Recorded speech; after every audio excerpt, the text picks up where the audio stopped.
Mark McGovern is joining the meeting.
Dennis Carlo Is joining the meeting.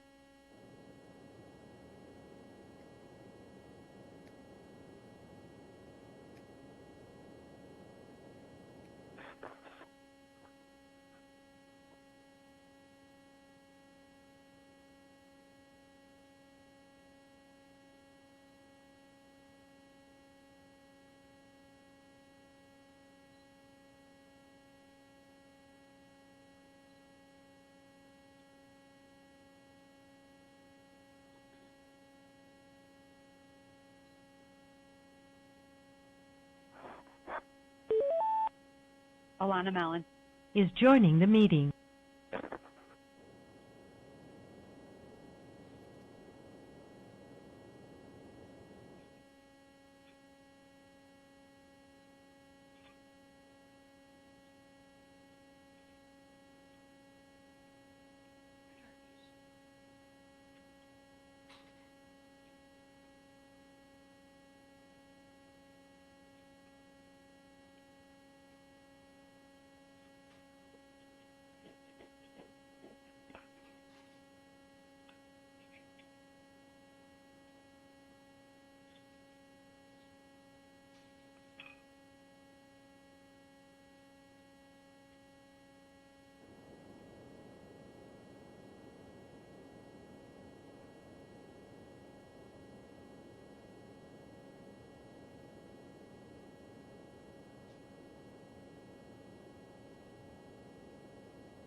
Is joining the meeting.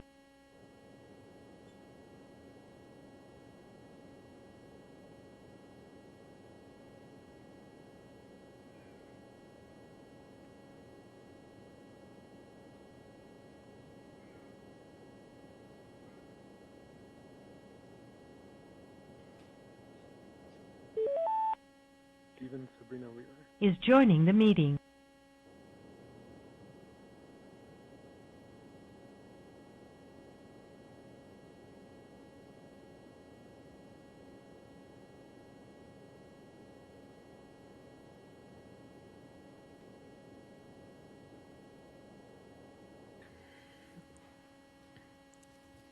I'm gonna be like showing my mask. Like everyone wear a mask.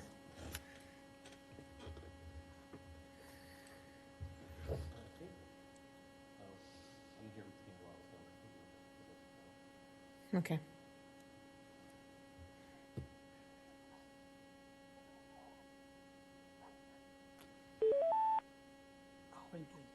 Is joining the meeting.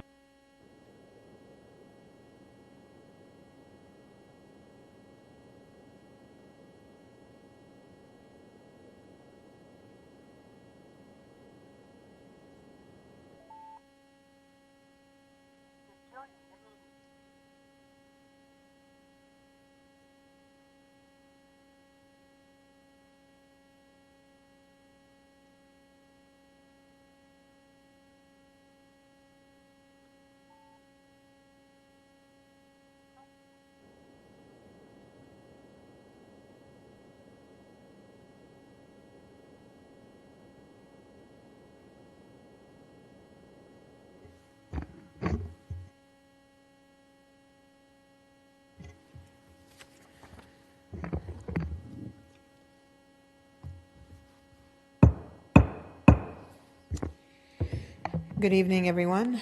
Let us all rise and then pause for a moment of silence. Let us all rise to salute the flag. I pledge allegiance to the flag of the United States of America, for which it stands, one nation, indivisible, with liberty and justice for all.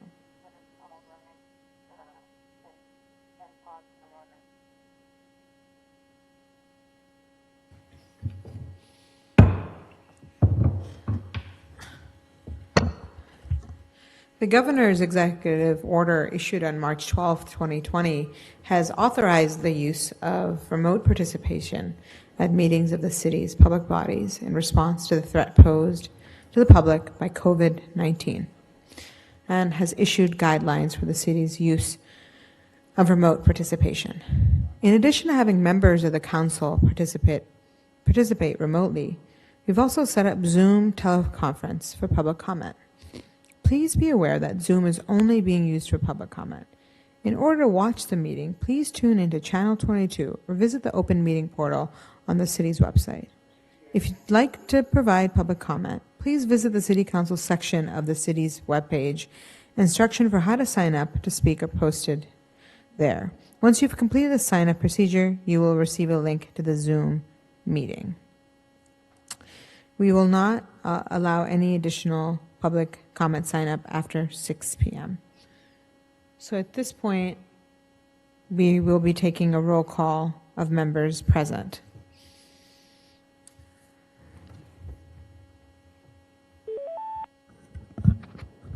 Is joining the meeting. Councillor Carlone. Councillor Carlone. Yes, but I can barely hear you. Present. Vice Mayor Mallon. I'm present, but I can barely hear anybody either. Present. Councillor McGovern. Thanks. Councillor McGovern. Present and ditto. Present. Councillor Nolan. Present. I can hear the other councillors by remote, but it is difficult to hear you, Mr. Clerk. We have IT working on the issue as we're doing roll call. Councillor Simmons. Can't hear you. I just heard Patty, so I knew when to vote. Present. Present. Councillor Sabrina Wheeler. Present, same audio issues. Present. Councillor Toomey. Yes, present. Present. Councillor Zondervan. President, I think it would help if all the open mics are closed. Present. Mayor Siddiqui. Present. 9 members are present. We have a quorum with the following members participating remotely. Councillor Carlone, is the meeting clearly audible to you? Yes, it's better now. Thank you, Mayor. Vice Mayor Mallon, is the meeting clearly audible to you? Yes. Councillor McGovern, is the meeting clearly audible to you? Yes. Councillor Nolan, is the meeting clearly audible to you? Yes, and it's better. Thank you. Councillor Simmons, is the meeting clearly Yes. audible? Councillor Sabrina Wheeler, is the meeting clearly audible to you? Yes. Councillor Zondervan, is the meeting clearly audible to you? Yes. For the record, the councillors participating remotely are clearly audible in the chamber. With that, all of tonight's votes will be by roll call. Good evening, everyone. There's no submission of the record, so we will now open public comment. As I said earlier, based on the situation with the coronavirus, we are asking members of the public to speak through Zoom. We have about 37 people who've signed up. You will have 2 minutes each. George Shanlock is the first person signed up. Please state your name and address for the record and the item you are speaking on. George? George Nealak. I live at 81 School Street, Apartment 1 in Somerville, speaking on calendar items number 2 and 3.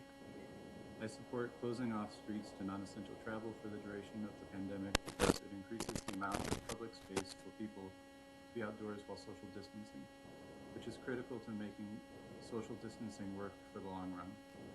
We should start treating this as a new temporary normal. These measures will last at least another month at the minimum per Governor Baker's order. Beyond that, there is a lot of uncertainty around what tests and equipment will be available, what borders are closed, what other states will or won't do, and so on. We don't know what other lockdowns will be required in the future after this one ends.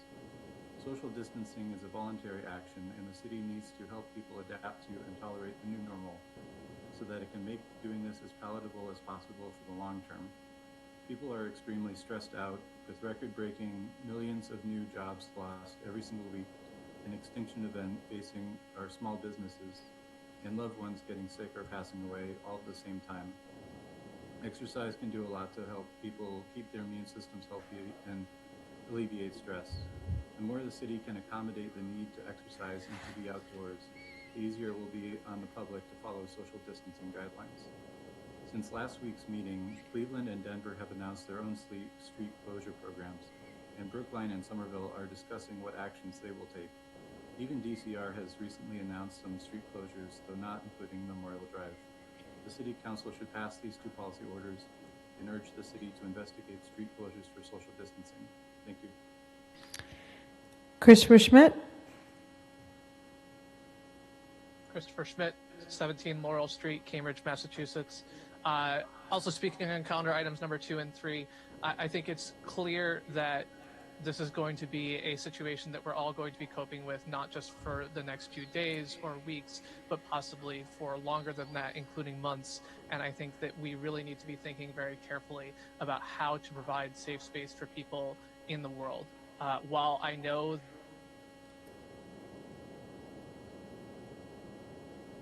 Christopher? Hello? Can you hear me now? You're back. Yeah. While I know that there is an active, health risk that we're all...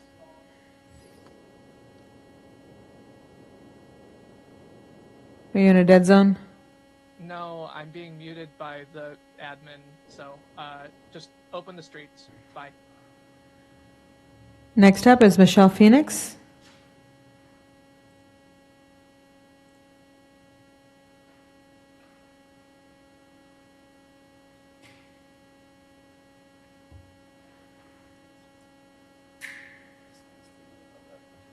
We have a device that's freezing up.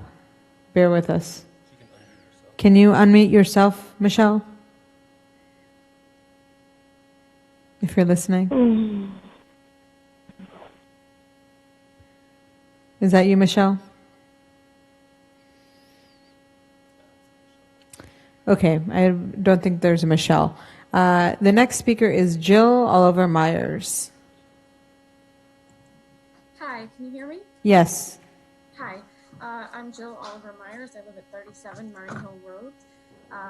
I am very concerned about, sorry, I'm just trying to find what I have prepared as well on my laptop. So just give me a minute for my communications.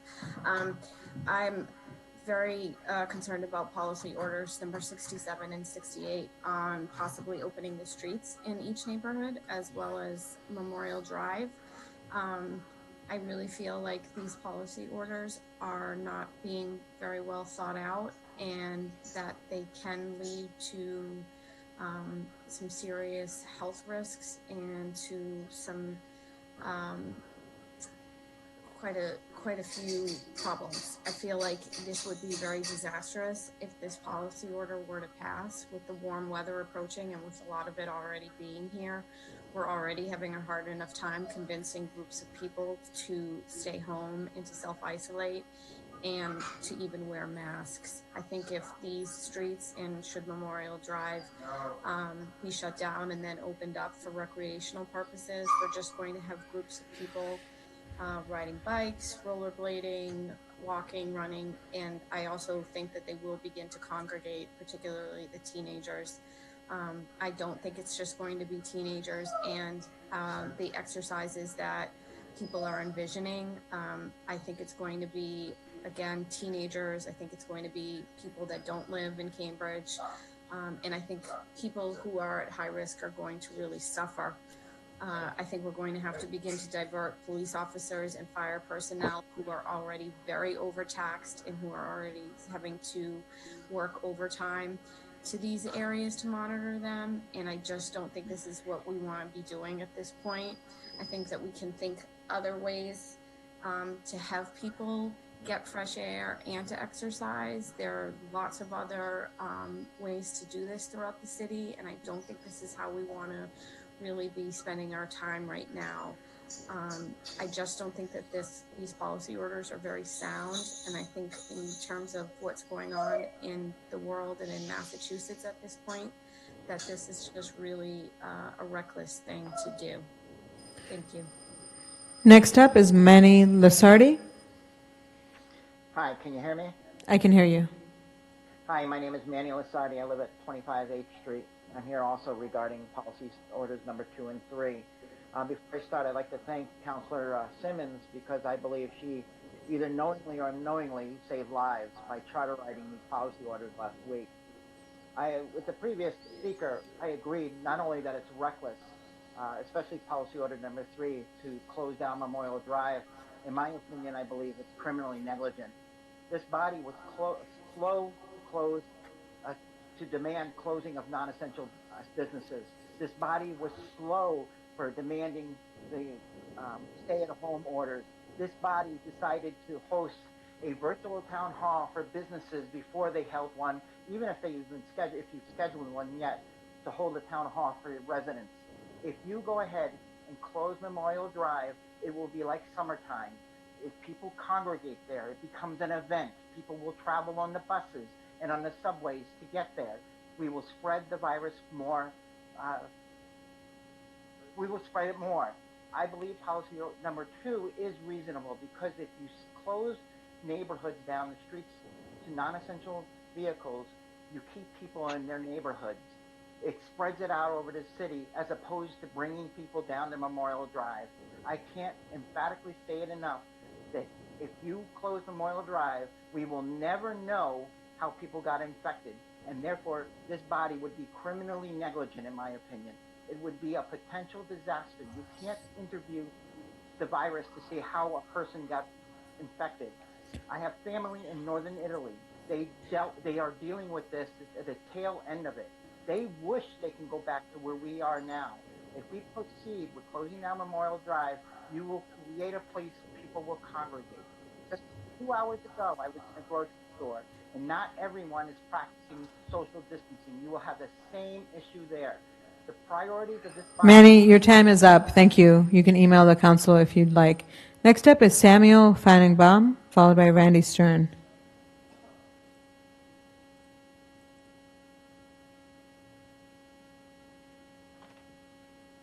Sam, are you there?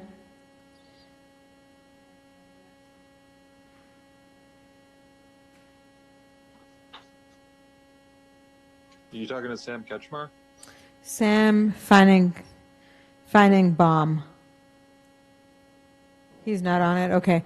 Randy Stern, are you there? Yes. Great. You have 2 minutes. I'm also here to speak about the policy orders 2 and 3, and I am definitely in favor of opening more streets so that people can have more space in which to do the walking and biking that they're going to be doing. I hear over and over from people how crowded it is at Danahy Park, at Fresh Pond, how when they walk down the sidewalks, they frequently have to walk out into the street in order to avoid other people.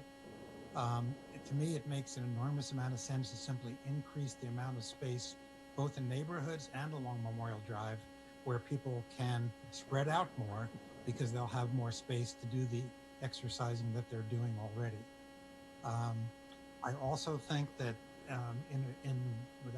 although this is maybe not a good time to say this, that in the guise of making lemonade out of lemons, this gives the city an opportunity to see what happens when you close down streets and how do abutters you still be able to get access to their dwellings on those streets. I would suggest the city consider streets like Harvard Street as a street low traffic as it is. You could close it to all but abutters. It would provide a fairly wide space for people to walk, or Brattle Street for that matter. Anyway, I think there are a number of wider streets that don't have buses on them that could be shut down and should be, provide more space for people. Thanks. Thank you, Randy. Next up is Ruth Ann Rudell. Hi, this is Ruth Ann. Thank you very much, councilors. I'm here to speak about calendar items 2 and 3 and support your voting to close more streets to motor vehicles in order to make more room for people walking.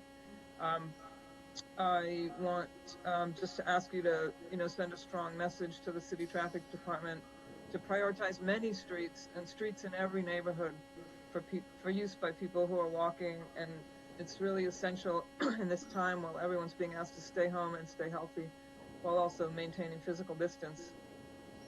My kids are teens now, and I can't imagine how parents and older siblings who have to take care of Is joining the meeting. Can you hear me? Yes, please continue. Sorry about that.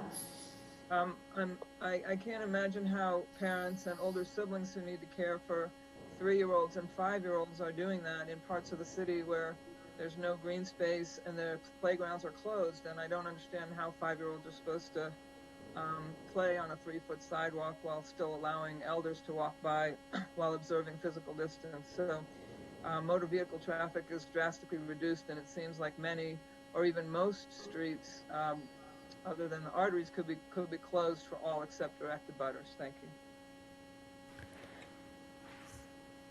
Thank you. Next up is Marisa Carlos. Marisa, are you there? Doesn't look like it. So Christopher Casa, are you there on the line?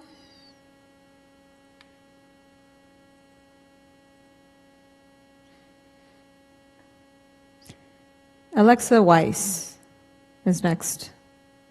Are you on the line? Yes. My Great. name is Alexa Weiss. I live at 11 Peabody Terrace, apartment 204 in Cambridge. And I'm speaking in support of calendar items 2 and 3. As a Cambridge resident, outdoor exercise has been a crucial reprieve for my household members and me during this time of remote work, school closure, and the stay-at-home order. While I'm very grateful that the stay-at-home guidelines make a provision for solitary exercise while maintaining social distance, effectively maintaining social distance while walking or running in an area safe from vehicle traffic has been a huge challenge. The biking and walking path along the Esplanade is consistently overcrowded, and meanwhile the streets are nearly empty, adding to the air of gloom in our city. Opening some streets to pedestrian and bike traffic would facilitate responsible social distancing while exercising and showcasing the vibrant and resilient spirit of our city. Thank you for all you do to keep our city safe and strong. Thank you. Amy Flax, are you there? Can you hear me? Yes. Okay, great. Hi, thank you very much. Amy Flax, 86 Normandy Ave in Cambridge. And speaking in support of calendar items 2 and 3. I'm a senior citizen and I walk and bike extensively. Today I was biking on Cambridge Street in a protected bike lane, and it was very challenging to distance myself from people who were walking on the sidewalk. So I would have to go out into the street because there just isn't enough space. And this is true everywhere throughout the city, whether I've been walking or biking. And I agree with what so many people have said about exercise and the stress of these times, and that it's really actually heartening to see so many people out and trying to walk and be outside and not cooped up. And there's so little traffic that it's a great opportunity during, what is this most unusual time. I've lived in Cambridge for 43 years. Obviously, nothing like this has happened.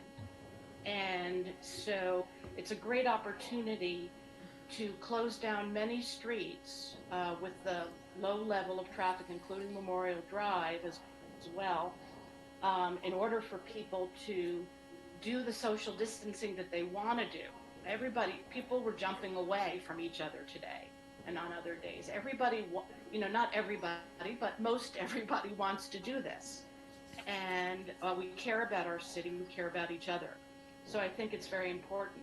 It's interesting that my friends who live in New York City are having a much easier time in, one of the most congested, certainly largest cities in the country. And because a lot of streets have been closed down, and it has been very effective in many places around the country. And I think it behooves Cambridge. Thank you, Amy. Thank you. Nate Sharp, are you on the line?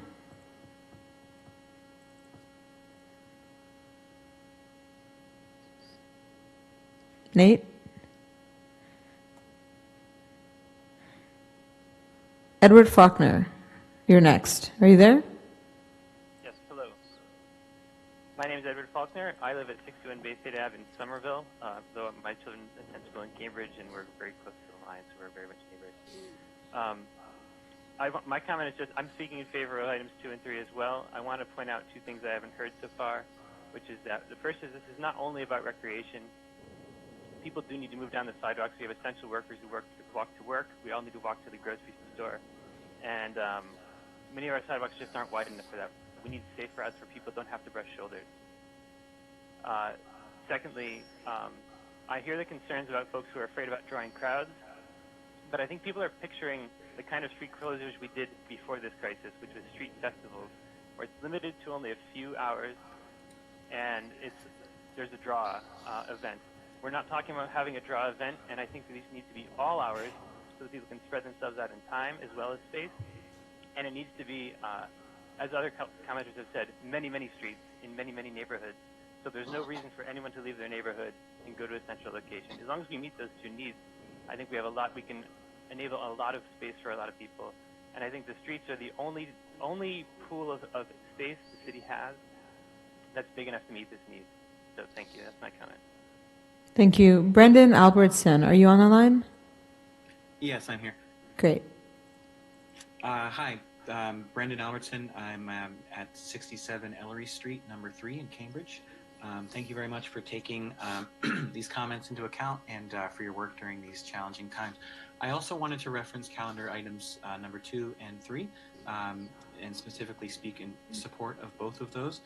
As many have mentioned, there's a recent noticeable increased density in outdoor recreational spaces like Fresh Pond, the Charles River, riverfront.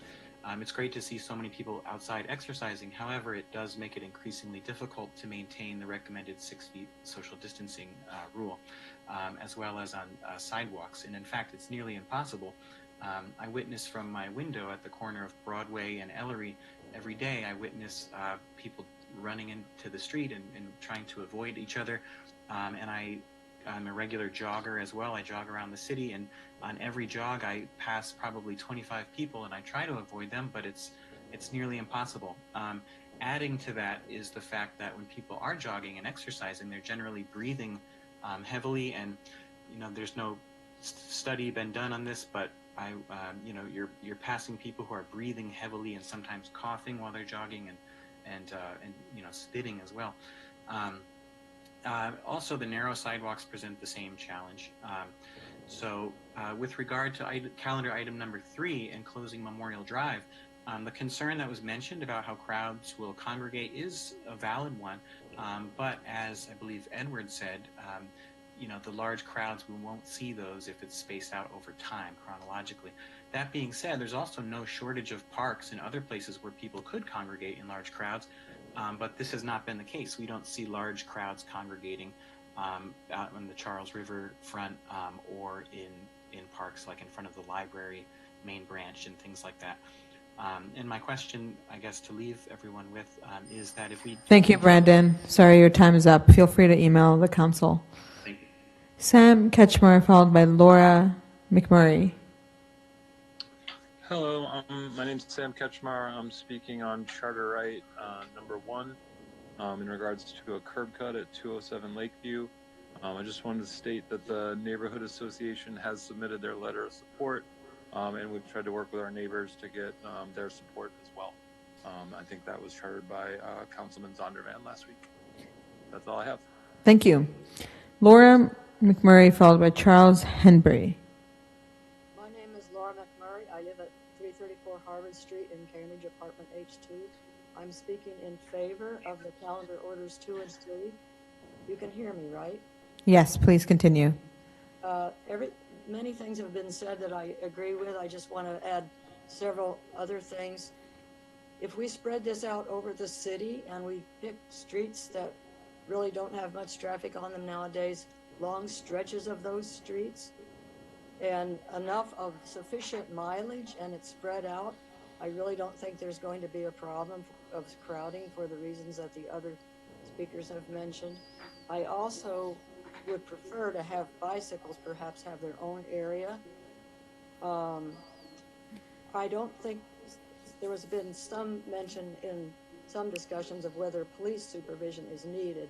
I don't think so, because there's no police out at Fresh Pond watching people, and there's no police out making people walk correctly. So I don't think that's a real problem. Another thing is this could possibly be a pilot program to go for X weeks, and then if it was working, it might need to be tweaked a little bit. One more, let me see, what was the other thing? Also, it could be to avoid crowding. As somebody said, we need to get to the store. And today I was out, and people are really trying to avoid each other on the streets. They really want to, and people are jumping out in the streets. I myself, I try to walk in the direction that is easy for me to do, so if a car comes, I can see it. I do think people will appreciate it, and that's all I have to say. Thank you. Thank you for all the work you're doing. Thank you. Charles Henbury is next.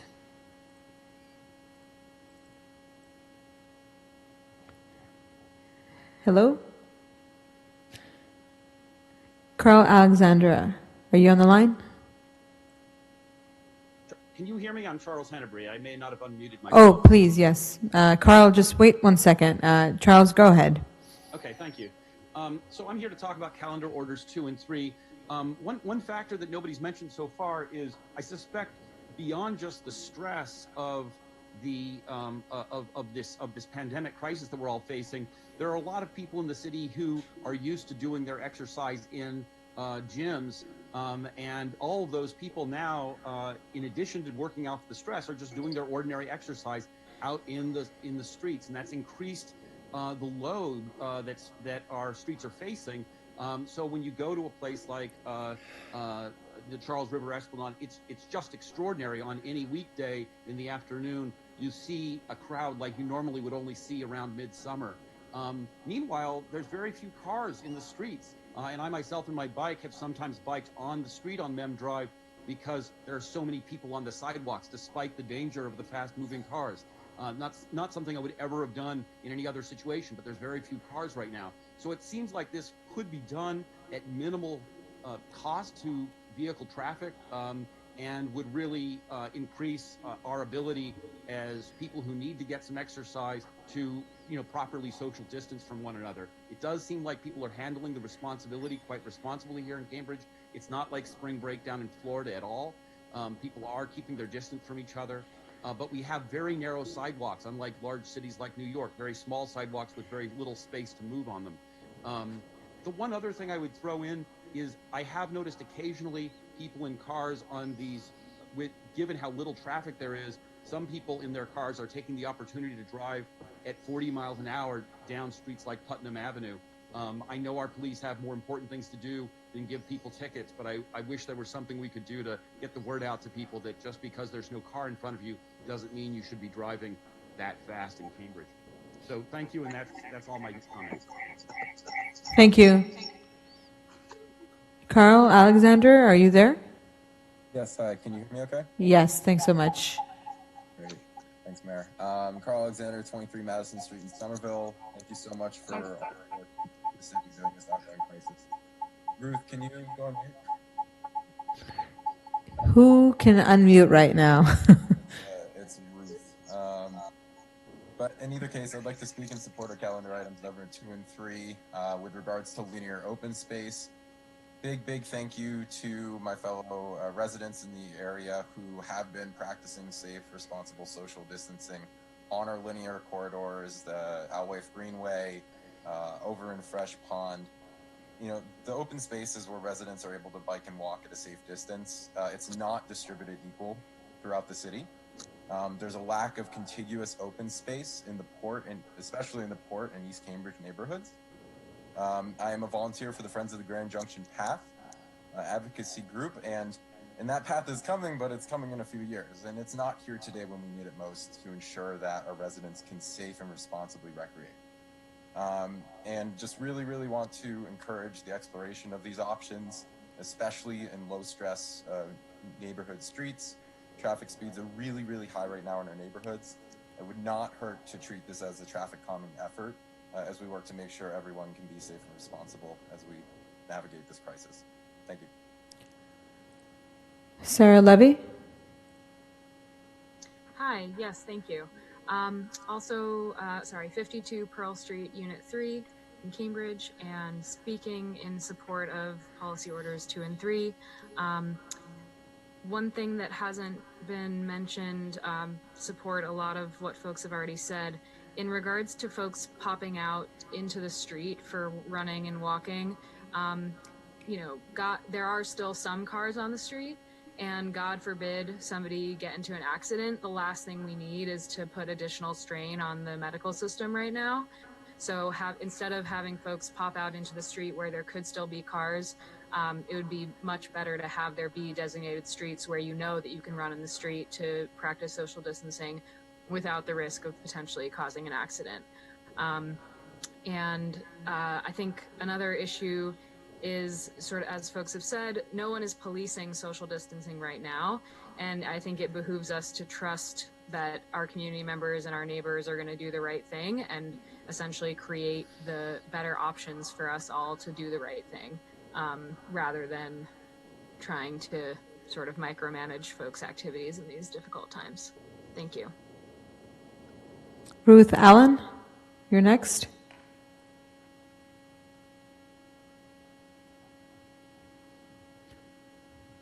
Ruth, are you there? Yeah, just technical difficulties, I guess. We can hear you. Somehow I became twice on that, but I don't know. So I'm talking about policy orders 67 and 68. Obviously, it was 2 and 3 last week. I'm against closing. I'm against allowing the streets to be open. I'm against closing the streets down, basically, because we're opening it up to even more issues. I'd like to thank the biker groups and the people from Somerville to talk about us.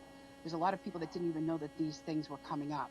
It's one more stress that people who are in this situation, who aren't bikers, who aren't walkers, who have to stay home, have to worry about. This is a time where we need to stay home. We need this behind us in order for this stay in place and not to encourage people to go out. Emergency vehicles need access to all roads at all times. People getting deliveries, older people getting deliveries of their prescriptions, of their food. We can't have these streets closed down all over the place because certain people want to be able to run and bike and things like that. This is not the time to do this.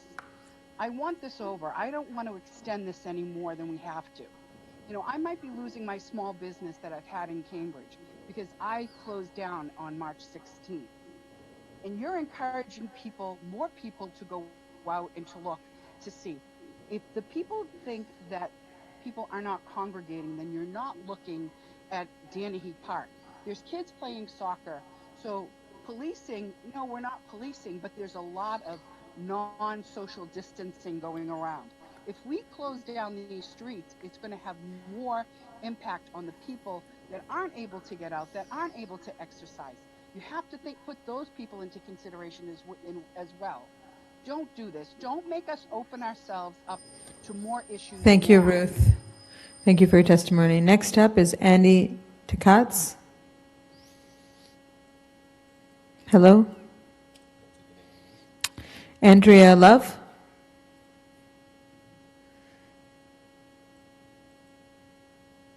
Hi, can you hear me? Yes, we can hear you. Please go ahead. Hi, thank you. I just wanted to speak in support of measures 2 and 3 for closing the streets down. I agree with many of what has already been said about the problems with overcrowding right now and the challenges people are having in trying to maintain those safe distances. People are out. The CDC recommends people get out and get exercises. Many people in Cambridge live in small abodes with no outdoor space. They have small children. I think it's unreasonable to expect that people won't get out, period. And so I think the city needs to support people to do that in a safe way and to make it equitable so that it's easily accessible throughout the communities as opposed to these few areas right now that are overcrowded. Thank you. Thank you. Seth Pate, are you on the line? Hi, my name is Seth. I live at 929 Mass Ave.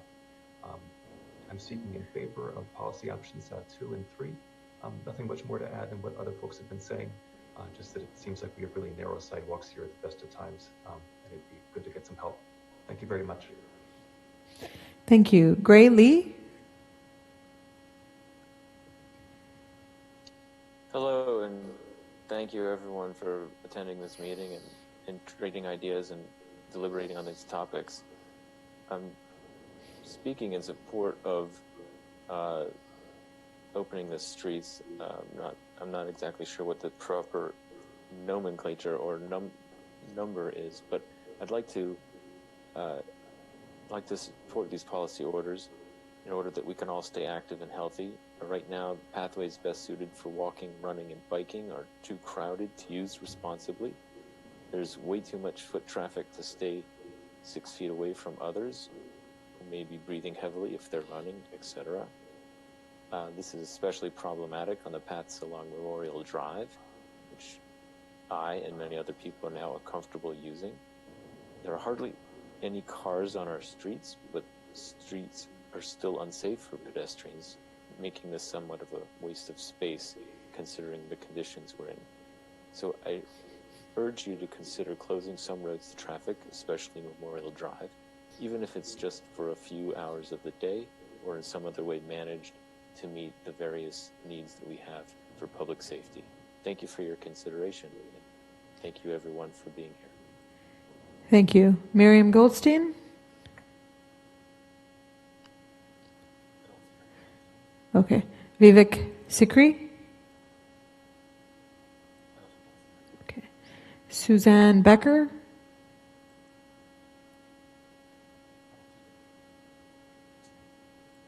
Guy Stewart?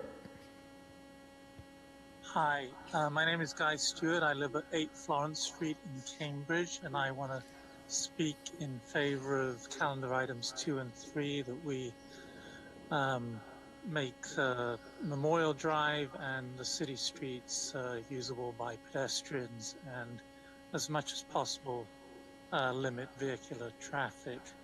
I want you to imagine or just envision Memorial Drive down by the MIT boathouse.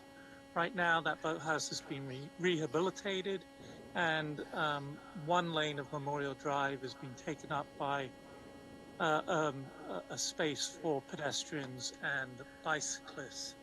If you go through that space, you can literally not avoid anyone coming the other way. You cannot distance yourself from them.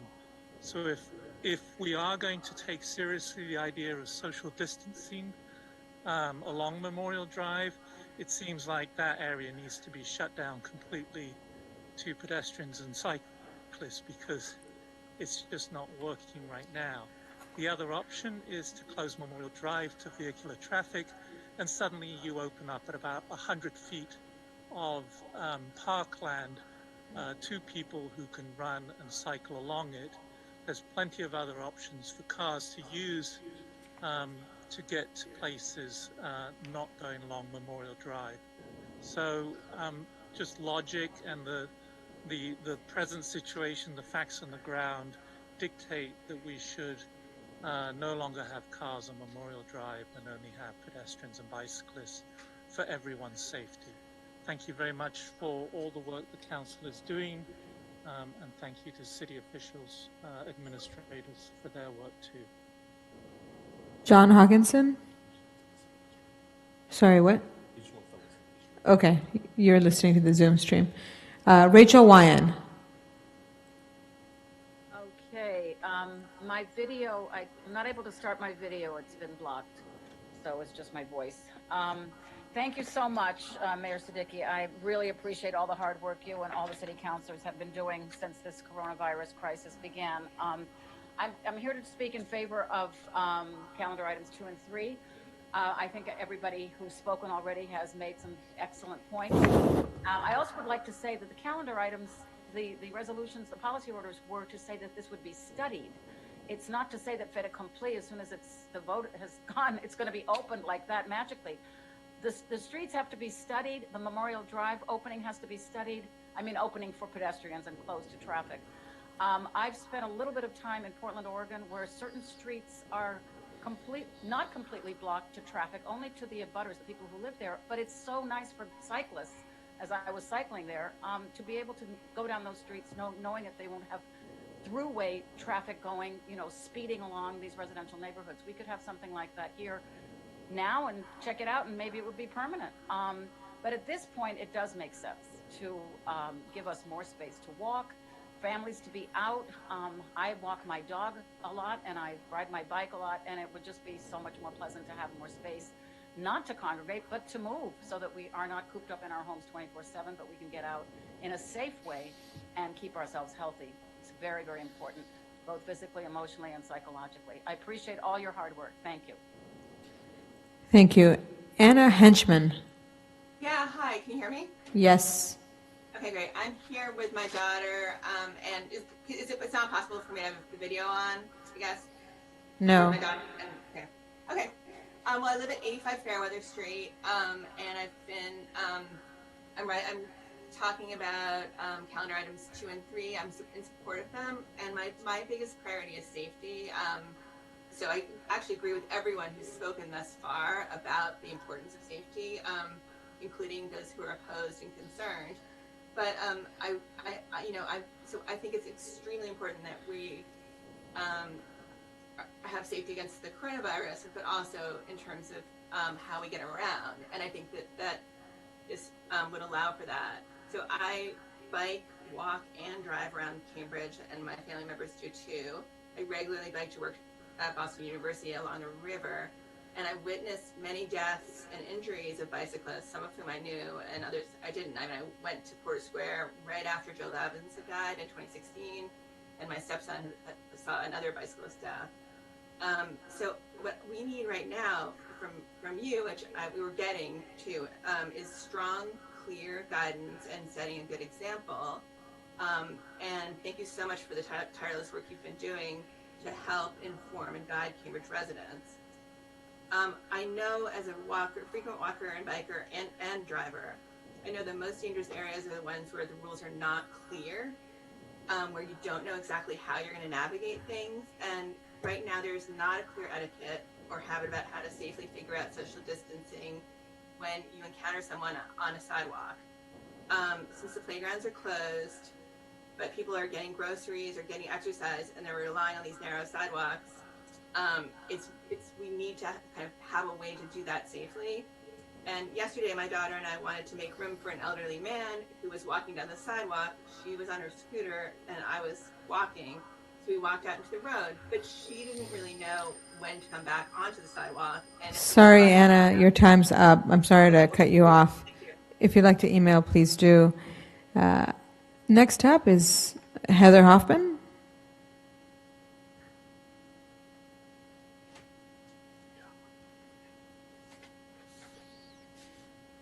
I'm not going to talk about shutting down streets. I'm going to talk about the various items dealing with homelessness.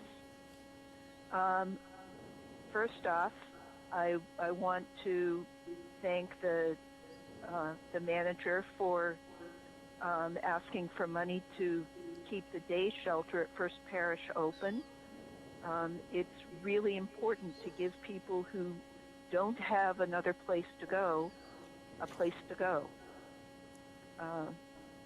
And with respect to offering City Hall or other public buildings as a tax filing address, if that's legal, why not? And then with respect to having a comprehensive regional housing policy, well, no kidding. We've needed one of those for a very long time. If we're going to confine it to dealing with people who don't have homes to go to right now, fine, but this entire region needs to figure out how to house people and how to get them around, and all of those things that will make it possible for this to be a livable place,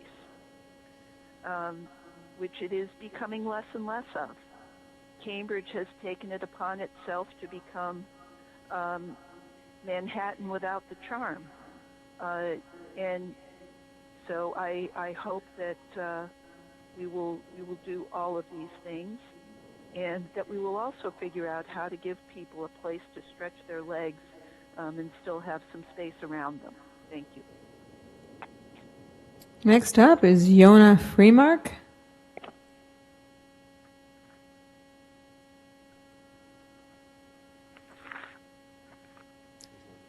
There's no Yona? Okay. Shelley Riemann?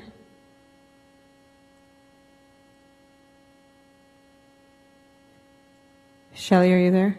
Yeah, hello. Can you hear me? Yes. Oh, hi, thank you. Yes, Shelley Riemann, 201 Franklin Street. I'm very pleased with many of the comments, so I don't have much to add, but I'm for policy order 2 and 3 with some maybe time limits, advisory times for cars to go on streets, for people and bikes, not that specific, but I take my dog out walking every day, and we go to these lonely side streets like Lansdowne Street and Waverly Road. People in Cambridgeport are very respectful. We're always crossing the street, avoiding each other, and if we just had an assurance that a few streets around here and in each neighborhood would be free to walk and bike and have the kids be, playing with their dads and moms, it would be so helpful. We need to be outside right now for our mental health. Okay, thank you. Thanks so much. Jamie Lichtenstein. Hi, Jamie Lichtenstein, 287 Harvard Street, number 30, in Cambridge. I am in support of policy order 2 and 3. I think it was also 67 and 68. I'm also unclear on the numbering system. I want to say that I'm in favor of closing down a number of streets, including Memorial Drive. I'm the parent of 2 kids. I also have a background in public health, and both the CDC all the medical advice is including that people should go outside for socially distanced exercise every day, and they're recommending an hour of outdoor exercise every day for everybody right now in the U.S. And there's evidence that getting moderate exercise increases people's immune response. And so we really need to be encouraging people to do exercise in a safe way. And currently in Cambridge, it is not possible to walk or jog or bike in a safe way with our narrow sidewalks while maintaining social distancing.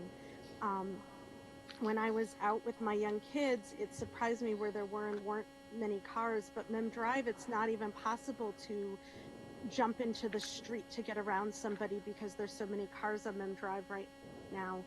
I took my kids down Mass Ave yesterday, and there were hardly any vehicles on Mass Ave, but the sidewalks were so crowded around Porter Square, around Harvard Square, that we needed to be in the middle of the street with my children to maintain social distancing. But there weren't many cars on Mass Ave. Ringe Avenue, on the other hand, was so packed with cars we couldn't go around people and maintain social distancing.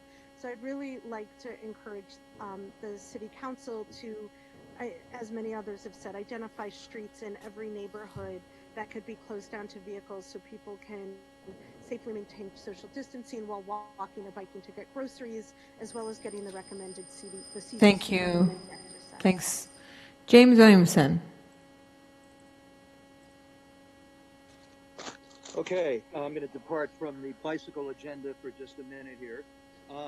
Talk about, for example, what's happening with the Dana Street nursing home. We have a crisis apparently in the state and in the country with people in very closely confined nursing homes. I'm especially concerned about the circumstances of the Dana Street nursing home. I would look for a complete, thorough report in the manager's update tonight.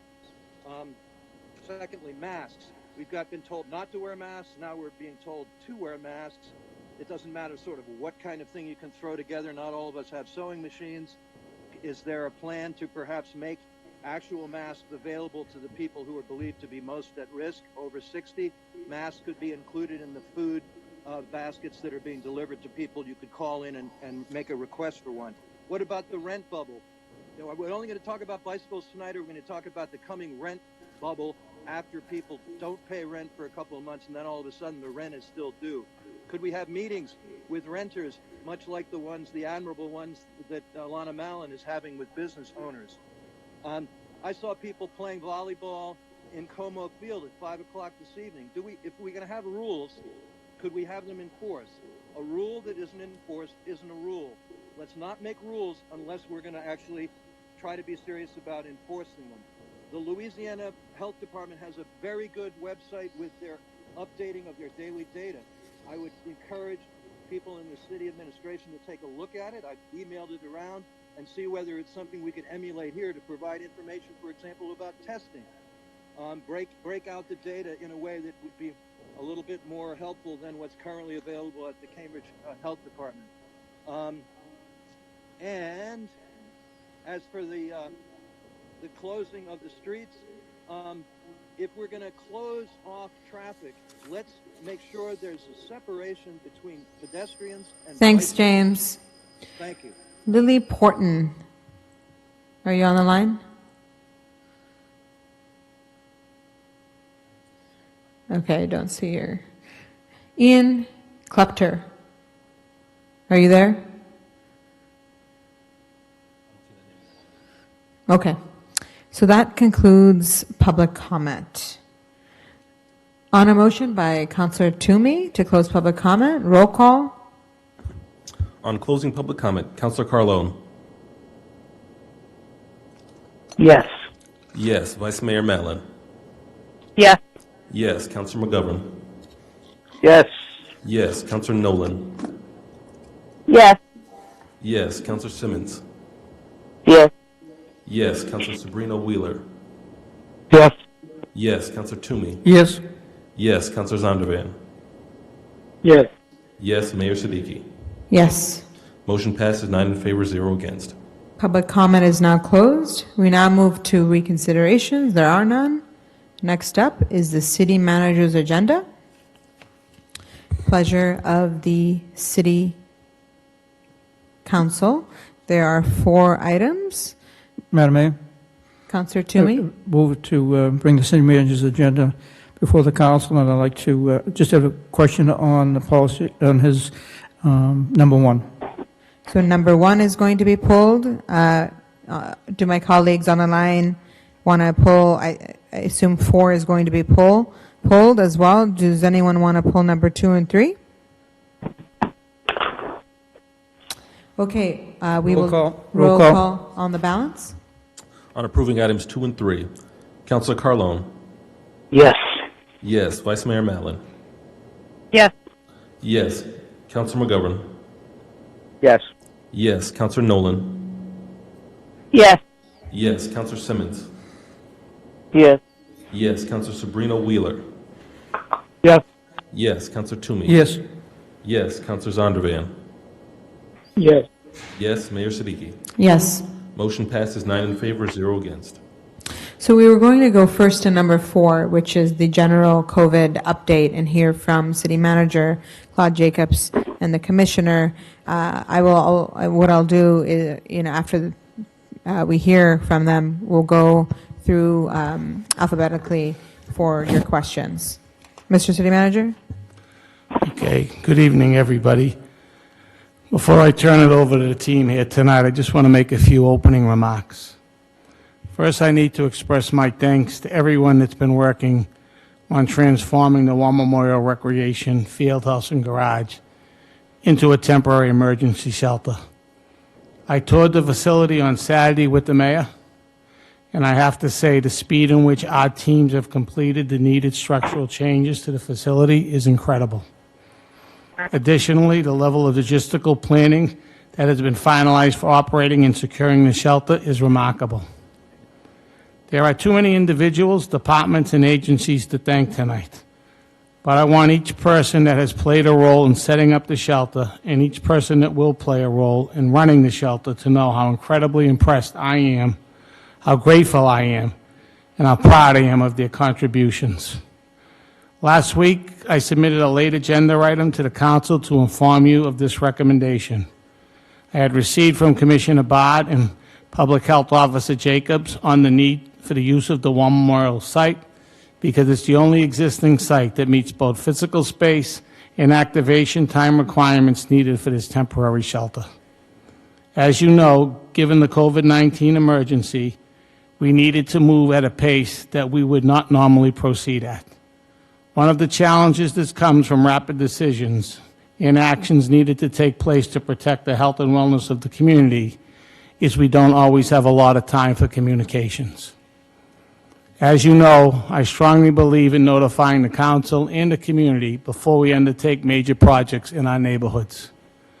Because of the COVID-19 emergency, we will not always be able to advance notice that we strive during normal operations.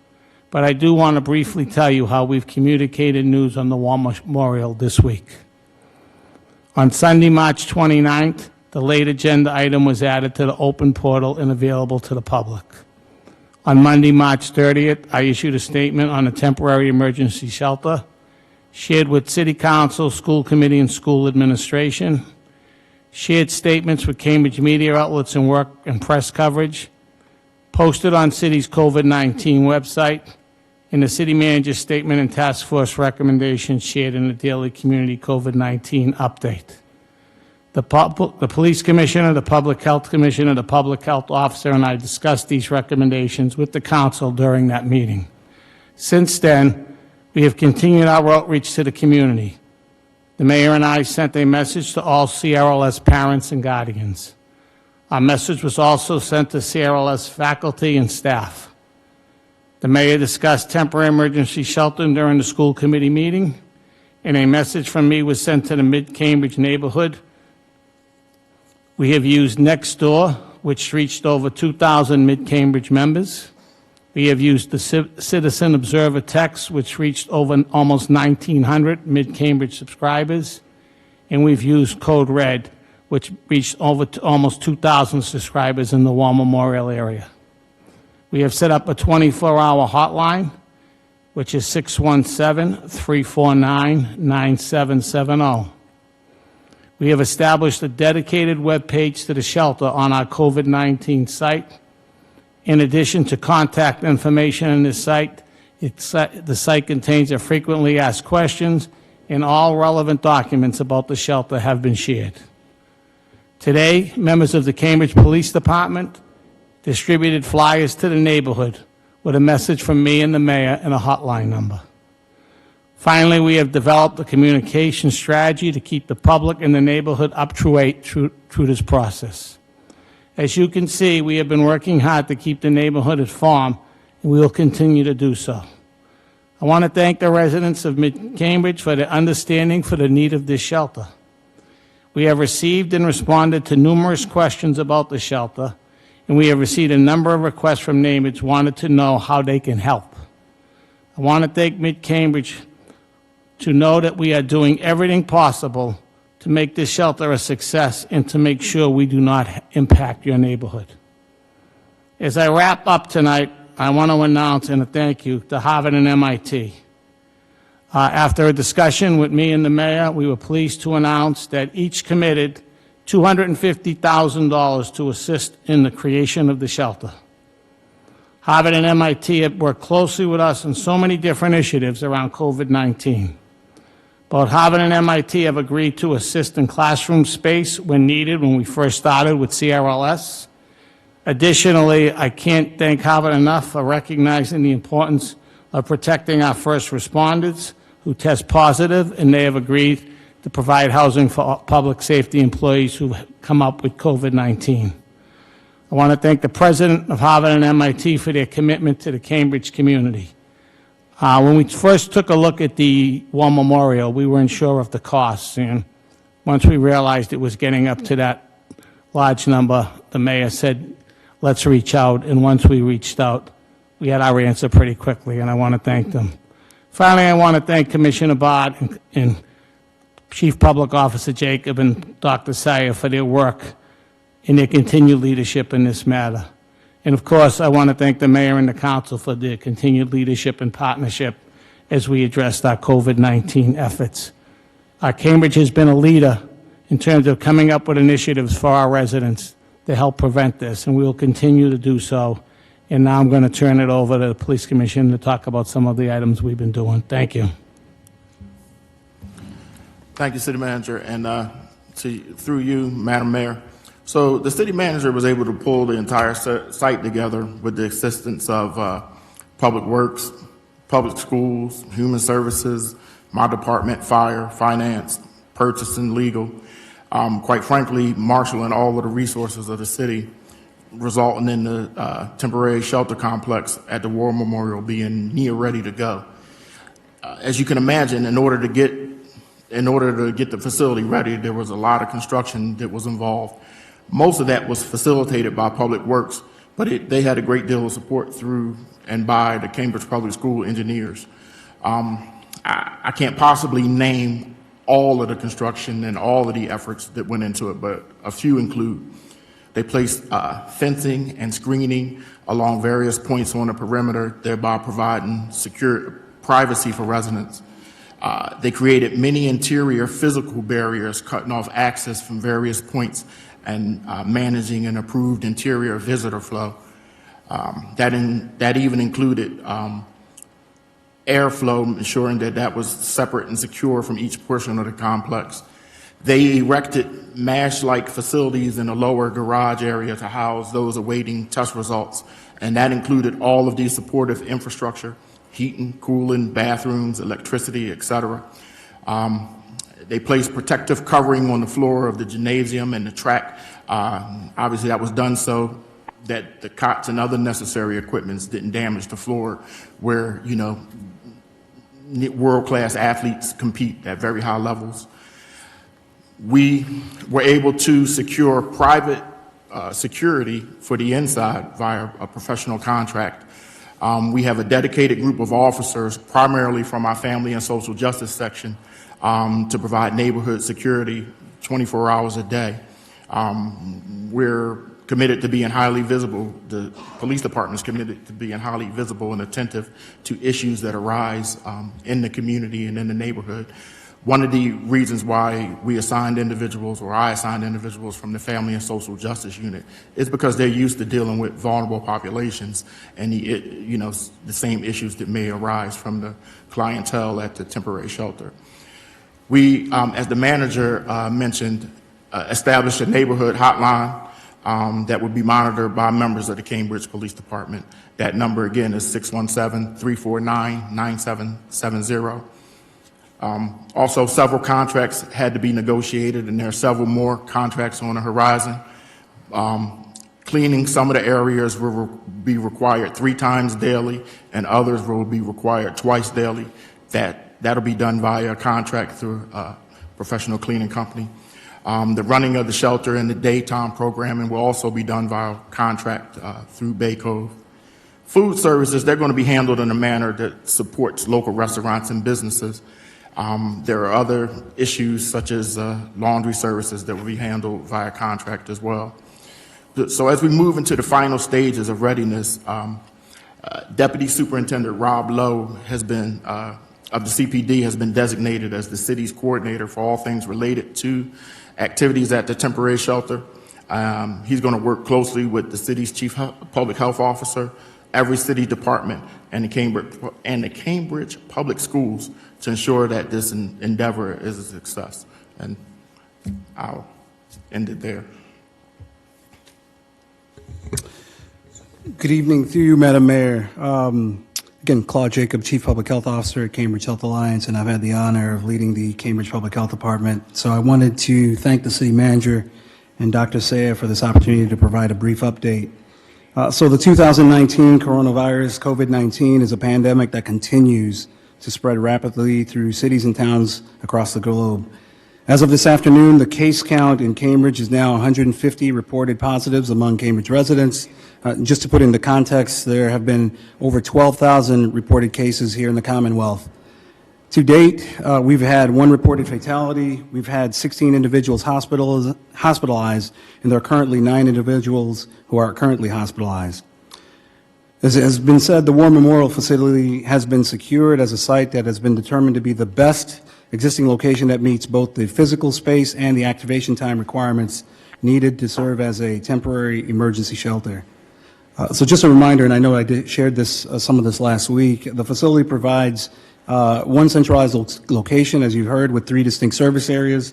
There's a dedicated space for individuals that need to be quarantined, so this is down in the lower level. There are 22 beds that are in that space.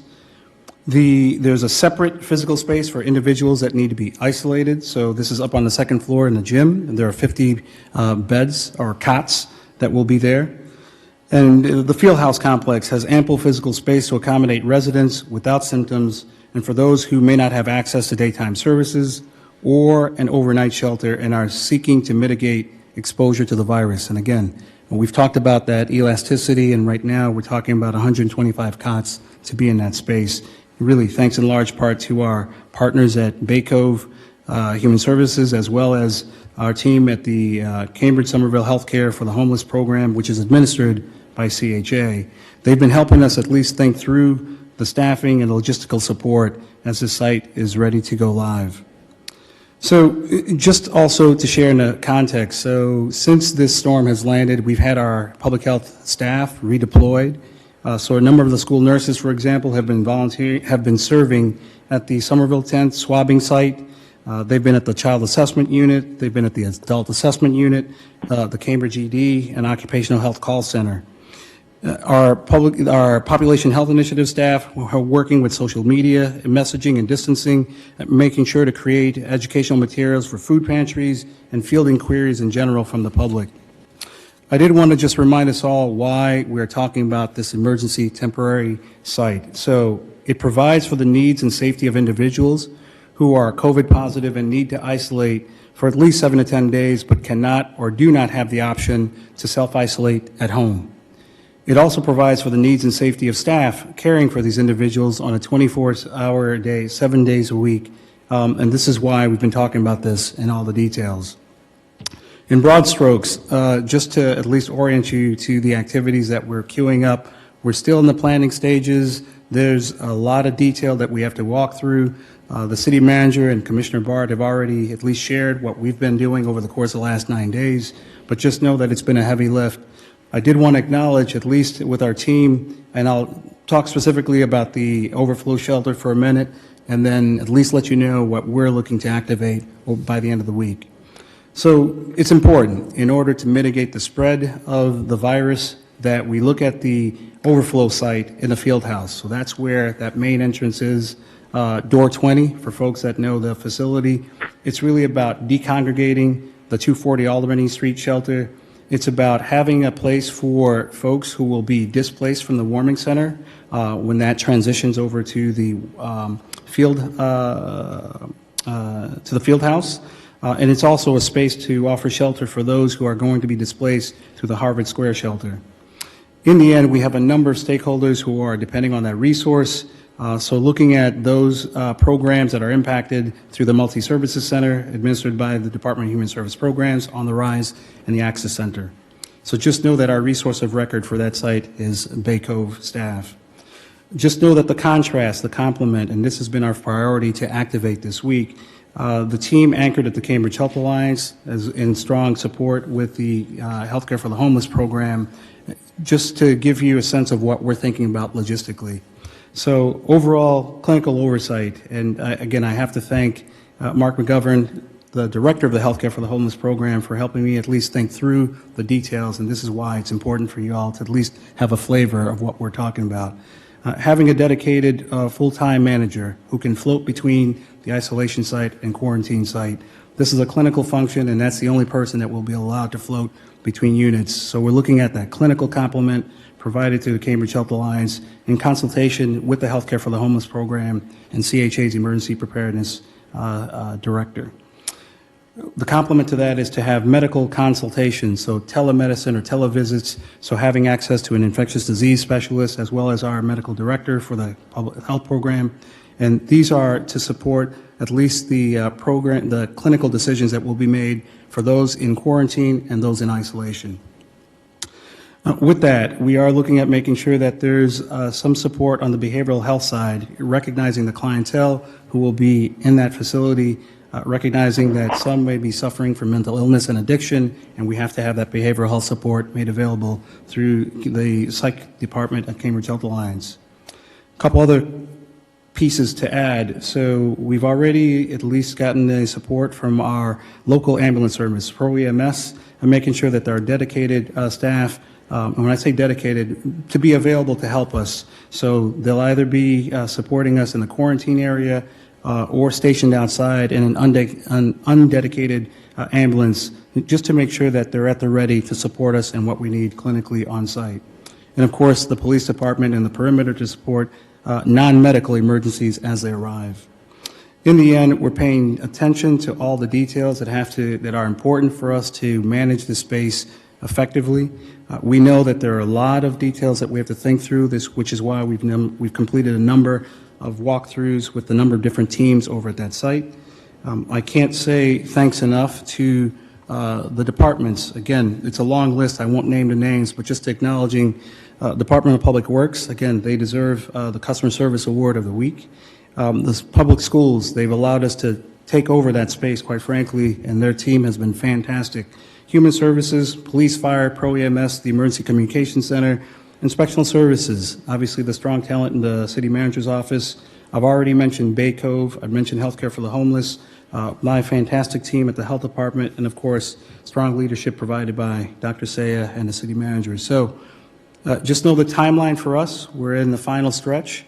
We're not yet ready for opening day, but it is the timeline is this week. We know that this is in the vein of a declared public health emergency. We've moved as swiftly as we can. So details to follow. We're looking at staff flow. We're looking at schedules. We're making sure that we have all the protocols in place. And I'll end by saying that most folks may not realize that this is National Public Health Week. So in that vein, while we typically have a display here in City Hall, we have signs on the front lawn, and we talk about this, it's not a festive endeavor by any stretch of the imagination, but just know that you have a strong team in place here to make sure that all those who live, learn, play, and pray here in the city are safe and protected. With that, I will leave the mic. Thank you, Claude. I just want to add a couple of more things. First of all, again, thank you to Claude and Commissioner Bard and also Nancy Glower, who really helped move this forward. But there's one thing that we want to make clear. These additional costs are being covered not by the Cambridge Health Alliance. These additional costs are being covered by the Cambridge Health Department in the City of Cambridge. So we will be coming up at some point for an appropriation to fund all we're doing. It was great to get the $500,000 to help for the construction. That helped us avoid having to pay that as well of all the operating costs. I do want to bring home one thing, that for the housing that MIT is providing, it is for police and fire who have tested positive for COVID-19, something that we really felt was important. So again, I want to thank them for that and thank Harvard and MIT again for their leadership on this. And in closing, again, I want to recognize the mayor, who's really been a great partner and really was the key point person in reaching with Harvard and MIT to say we need more and having them come up quickly. So I think that's it for now, and if the mayor wants to follow up on that, she's more than welcome. Otherwise, we'll take questions, whatever the mayor feels. It's the next Sure. steps. So, yeah, I think this is showing us that there's a lot of partners in the community, and MIT and Harvard have been willing to take our calls, and the council received today a list of things that both universities have done and have, very much worked with us on, and I really, really appreciate it. And not only as it relates to what's happening with the homeless shelter, but also with their own tenants, retail tenants as well. So there's a lot that we appreciate. So I wanted to add that. I'm sure my colleagues have questions. So what we'll do, as we've done in the last few weeks, I will go through each counselor for them to ask a few questions of those who are here. So we'll start with Councillor Carlone. Thank you, Madam Mayor. Of course, we're all very appreciative of all the work the city has done and you've done. My question is not related to the shelter, but on testing for coronavirus. Is that appropriate now, or would you like me to hold off on that? No, that's appropriate. Thank you. I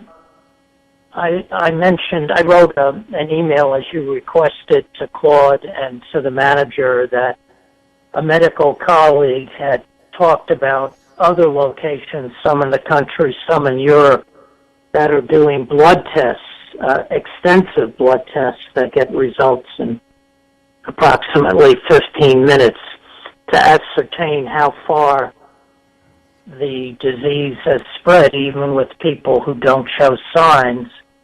And I noticed after getting that email and sending mine off that even the Globe mentioned it in their editorial yesterday.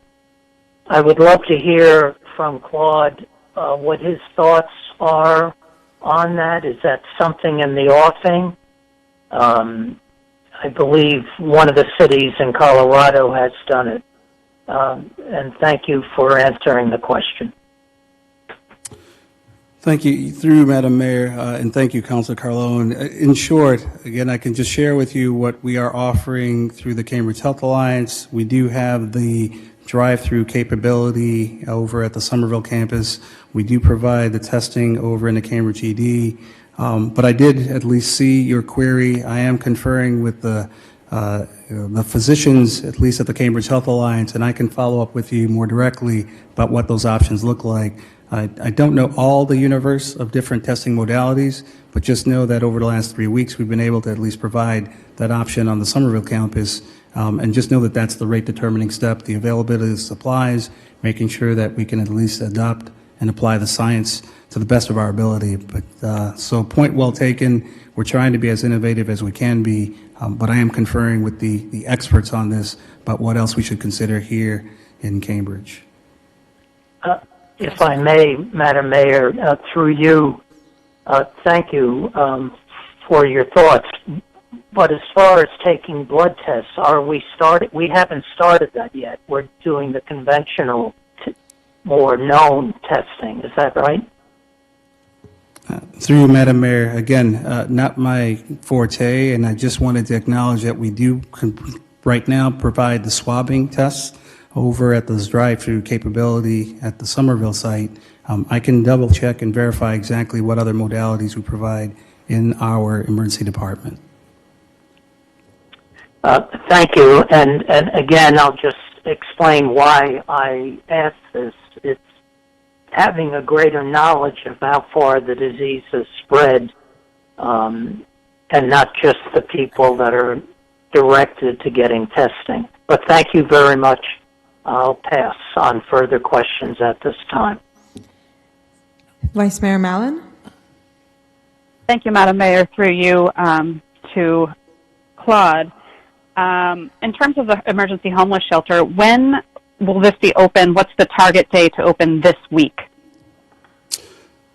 To you, Madam Mayor, thank you for that question. So as you may have heard, we were talking about having it launch anytime this week. Right now, we've got to nail down a few final details which are important to ensure the safety and security of all those who will be at that site. So we expect by the end of the week that we'll have that the isolation and quarantine units activated. As you can imagine, once we open and we allow the foot traffic, we can't sort of put the genie back in the bottle. So initially we thought about having something by Wednesday. It's more likely that by Friday that we'll have that site activated for isolation and quarantine, with an eye to have the field house activated the following week. Vice Mayor? So just to thank you, just through you, Madam Mayor, just to clarify, the larger facility is now not going to be open until the following week. Is that correct? Through you, Madam Mayor, that is correct. So just a reminder, and I mentioned this last week, I had proposed that we activate in 2 phases. Phase 1, focusing on the isolation unit, which is on the 2nd floor in the gymnasium, and the quarantine quarters down in the lower level in the garage. We needed to test out some capabilities, given that those are the hot zones, as I'll call them. The whole point about decompressing the wear and tear on the shelters is to activate the field house operations the following week. So phase 2, especially that site in the field house, which will be managed by our partners at Bay Cove, that will be activated sometime next week. Okay, thank you. And through you, Madam Mayor, I think that we all know that there's a tremendous amount of work happening and that there's a huge need to get all of that operational as soon as humanly possible. So I'm hoping that the council can get an update of when exactly those dates are going to be as soon as we know them. I know I'm getting a lot of phone calls from a lot of different people who want to know exactly when they're going to be open, and there's a tremendous need, especially with the Harvard Square Homeless Shelter having been closed several weeks ago, to have something up and running in the field house. My next question, through you, Madam Mayor, to the city manager, I was glad to hear you talking about Harvard and MIT and the partnership that we're going to be having with our public safety officials and using their dormitories as a place to quarantine. I know that there was some conversation about using some local hotels as well. Can you let us know what progress has been made in that area and when that might be operational? I know that Somerville just announced they will be up and running at Tufts University for that purpose as very, very soon. So I'm hoping that Cambridge has those capabilities up and operational very soon as well, because I know there's a tremendous need in our public safety fields to have a safe place to quarantine. And I know that everyone's been working on this very hard, but if we could have a sense of when that might be operational as well. Sure. Through you, Madam Mayor, and I want to thank the Vice Mayor for really working hard with us on this. We have to do a bid, so we've been working with the hotels and with Robin from Tourism to provide what hotels would be interested in housing police, fire, and public works, people that are out there on the streets right now. The bid is going out tomorrow. One of the things we're trying to finalize with the hotel industry is if we ask for 10 rooms, and we will do multiple hotels because there's a concern if all our public safety people are at the same hotel, that could cause us a bigger problem. So we would ask them to say they're looking for certain guarantees, and we're looking for rooms, and I think we've come to a good agreement to say, can we block so many rooms and guarantee not that many? So I believe that once that bid goes out tomorrow, Tuesday, we would get an answer, and I think by Thursday or Friday, we would have a policy in place, because we've kind of really gone over all the guidelines with the police commissioner, the public works director, personnel director, and the fire chief. So I would think by the end of this week, we would have in place something that we could have for our public safety and public works employees. And David's been a point person with the purchasing piece of it, and he's whispering something, but I can't hear him. Oh, Commissioner? No, MIT. He's been... So I think we announced that. That's for the COVID. Yeah, so we announced that as well. But this should be in place by the end of the week.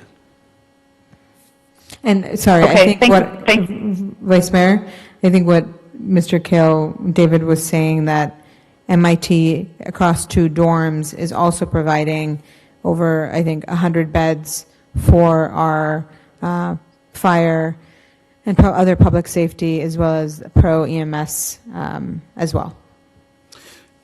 Yes, through you, Madam Mayor, yes. MIT has stepped up to support the first responders, so they have 2 sites on that campus, so we really appreciate their support and what they've offered. The complement to that is on the Harvard campus, so the Harvard Square Hotel has been made available for the healthcare personnel, and so we do want to thank the leadership over at the universities for supporting our efforts on the ground. Thank you for that. I know that there's been a tremendous amount of anxiety among our first responders that they are really looking for the city's leadership in providing a place should they need to quarantine away from their families or away from loved ones who may be, in a more precarious situation health-wise. So thank you for working on that. I have one more question, and it is regarding the data around COVID-positive cases here in Cambridge. It has been interesting to see the higher percentage of women that are testing positive versus men. I think it's 62% to 38%, which is a pretty big difference in Cambridge when you look at the statewide average, which is pretty 50-50. I know 150 cases is probably not statistically significant, but it's leading me to wonder if there's anyone in public health right now tasked with looking at the data and future data and what it will tell us. I think it's important for us to know more about who's testing positive and who is dying as a result of this virus. This has been a big topic of conversation at the federal level with one of our legislators, Congresswoman Ayanna Pressley, pushing to get the data in order to study the health disparities and outcomes for our communities of color who have higher percentages of underlying health issues based on a number of factors. Just today, there was an MGH official that told WBUR that 35 to 40% of their COVID patients are Latino, which is up from 9% of patients before the crisis. So my question is, do we get this data from the Department of Public Health directly, or are we able to dig deeper and gather more information along racial lines? Can we start collecting this information in Cambridge, or do we need to start pushing the Massachusetts DPH to collect and disseminate this type of information so that we can study those health disparities here in Cambridge? Through you, Madam Mayor, and thank you, Vice Mayor Mallon, for that question. Just to zoom out half a step, a reminder that we are a nationally accredited health department and we make data-driven decisions. And so just know that as point of fact, we do have dedicated staff in our department who are managing the data, crunching the numbers, generating what you see every day as a case count. They work very closely with our public health nurses. We do have access to additional data. Your question reminded me of taking another slice, not only looking at the age breakdown, which we have access to, but also looking at not just gender, but racial breakdown. The N is very small, relatively speaking, 150, but just know that we have capabilities at our department. And let's just be clear, there's only one other local health department in the Commonwealth that has dedicated disease detectives, epidemiologists on staff to crunch these numbers. So point well taken. We are taking a hard look. We do pay special attention to the impacts, the disproportionate impacts, especially on communities of color here in our fair city. So I have made note of your query. We will work with our team. We do have dedicated staff to answer your question, but just know that that is not the norm across the Commonwealth, which is a challenge. The only other comment is that we do work directly with the State Department of Public Health. There may be a regional context to understand what we're seeing on the ground, but at the end of the day, yes, we do have that internal asset. You probably have seen proof of the epi curves that we generate showing trend data over the course of the month of March. And so we're going to take this back and see if we can do a deeper dive and report out at some point in the future. Vice Mayor? Thank you. Thank you, Madam Mayor. Through you, I'm glad to hear that we have dedicated disease detectives that will help us disaggregate this data and try to be a leader in this area and making sure that we are trending and looking at those trend lines around racial disparate outcomes. So thank you very much. I will yield the floor. Councilor McGovern. Alana Mallon is leading the meeting. Thank you, Madam Mayor. Through you, I also want to thank the Commissioner, Mr. Jacobs, City Manager, and you, Madam Mayor, for all the work that you've been doing throughout this crisis, but certainly on the War Memorial and the work around the homeless population. More of a comment than a question. and this is sort of following up on something that the Vice Mayor had mentioned last week. On Friday, I went into Harvard Square and keeping my distance, but having a conversation with about, I would say it was probably 10 to 11 young people who were previously at the Y2Y shelter. They were not social distancing. Alana Mellon is joining the meeting. They were not social distancing. They were certainly not wearing masks and whatnot. And I talked to them about the shelter opening. And again, this is Vice Mayor Mallon just joined us again, but I was following up on what you had said last week, that there was some hesitation from these young people about going to a bigger shelter with, with folks who they don't normally, who they don't know, or who have been on the streets much longer than they have. So just, if we can think about, as you're thinking about how to lay out the space, how to program the space, it's going to be really important that we create an environment that those young folks also feel comfortable going, so that they can get off the street as well, because it was a very, to me, it looked like a very unhealthy situation for them when I met with them on Friday. So just to put that out there. And then, is it possible, there are a lot of things going on in the community, a lot of people who are organizing all kinds of efforts to raise money, to make masks, to make phone calls, all kinds of things. Is there a way that we can try to pull some of that together and put it on the website in a centralized location so that we can coordinate maybe a little bit better, or people can get that information on how they can help out? There's so many people looking to do something at this point that if we could figure out a way to organize that better, I think it would be beneficial. Through you, Madam Mayor, absolutely. I think if they wanted to email the city manager's email, my direct email, and then I'll have Lee Gianetti coordinate something, and we'll be happy to work with people on that. But absolutely, I think it's a great idea. I think there was a conversation to have like a volunteer section on the volunteer resource section on the website that can be easily put up. As you've said, Councilor McGovern, there's the Cambridge Mutual Aid, there's a lot of other things happening. Commissioner, you had something to say? Through you, Madam Mayor, and to Councilor McGovern, it's my understanding that the Department of Human Service Programs is still funding the Y2Y shelter in Harvard Square, and that is still open at night. So I'm pretty sure that information is accurate. Thank you, Commissioner. Madam Mayor? Yes.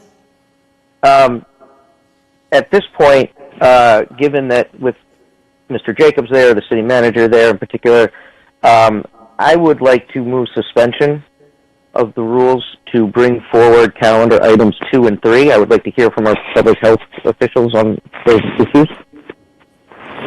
Okay, to suspend the rules, we will need a roll call to bring forward, so that it was a charter on the calendar items number 2 and 3. On suspension. Councilor Carlone. Yes. Yes. Vice Mayor Mallon. Yes. Yes. Councilor McGovern. Yes.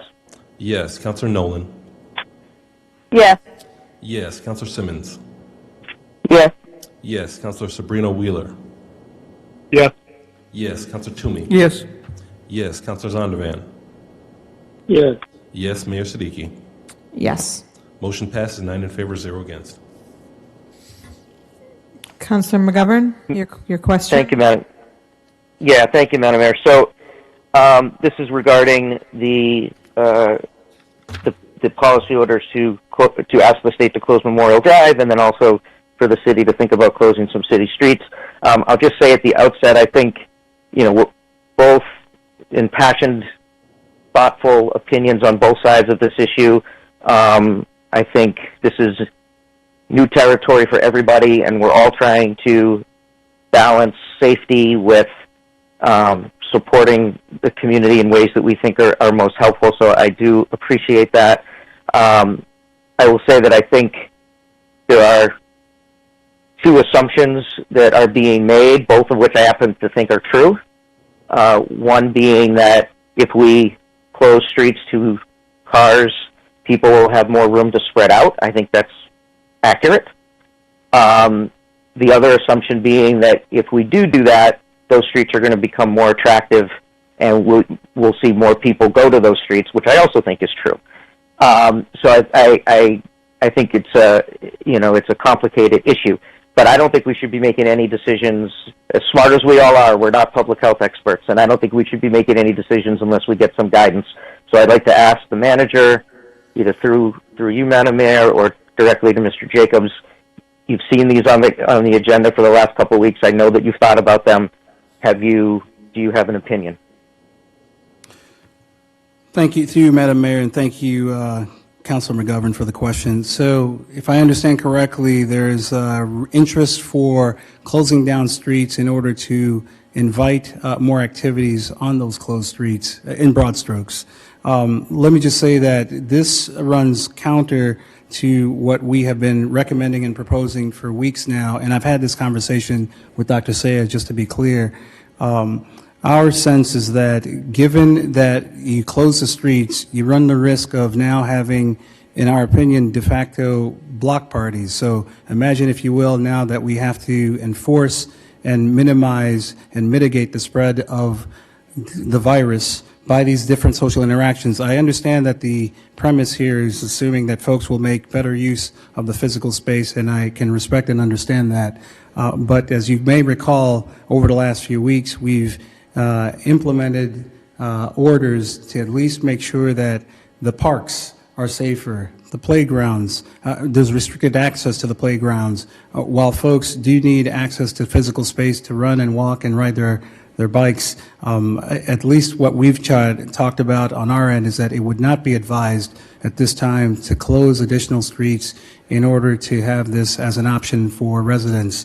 We do encourage folks to make use of the available space, but it is not our recommendation at this time to close down streets. We would be concerned about, again, trying to manage these interactions in the area neighborhoods, which it's difficult enough for, I suspect, for the police department or even inspectional services or even public works to be deployed as needed based on the complaints and the observations. So in short, it would not be our recommendation. And again, I've conferred with our Commissioner of Public Health on this, and I just wanted to at least share that as commentary regarding that policy order. Commissioner Bard?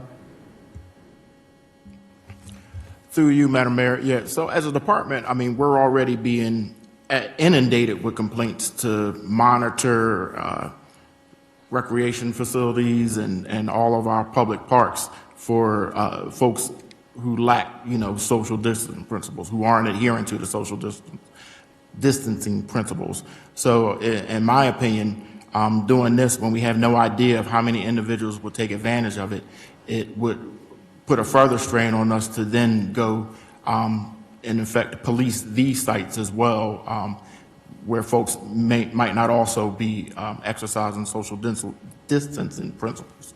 So for me, I just think the more prudent thing is for folks to just stay inside. It's about a temporary inconvenience in exchange for better long-term prognosis. Through you, Madam Mayor. So I want to thank the council for all their thoughts on this matter, and I can tell you this is a discussion that all cities are having. I was on the phone call with Metro Mayors twice Saturday and twice Sunday, and this is a discussion that has come up. But at this point in time, I believe most Metro Mayor cities have decided to go along with what the health departments are advising, in the sense that at this point in time, we do not see this as something that the city would be doing. We've really tried to stress the fact that people should be staying home, and we've already had our police department take a look at parks and basketball courts, even though we've taken down backboards, and we're asking them to keep an eye at Fresh Pond. And to have them now take on another issue, which will bring people together, is something that, based on all the other duties they had, as the commissioner said, This is also going to have a lot of work on our traffic department, and right now, they're not essentials, so they would not be here to do this. So, in discussion, like I said, with many mayors and managers throughout the region, and talking to the traffic director, the police commissioner, the public health commissioner, and the director, Claude, it is our opinion right now, even though we can see some merit in why people would want to do this, that it could possibly bring more people into the city, closer together, more people outside. And clearly, as cities, I mean, every time we meet at Metro Mayors, it's about curfews and enforcing people not to come out. This clearly would be heading in the opposite direction in a way, and it would bring some concern. So that's where we are right now, based on the discussions we've had. Okay. Madam Mayor? Yeah, Councilor McGovern. So right now, I think we are heading into, everyone is saying that we're about to be heading into the peak of this crisis in Massachusetts. But I do believe that, and I certainly support, I understand as a licensed clinician, I understand the importance of physical activity for mental health. As the parent of young children, my kids are climbing the walls, and I understand that need as well.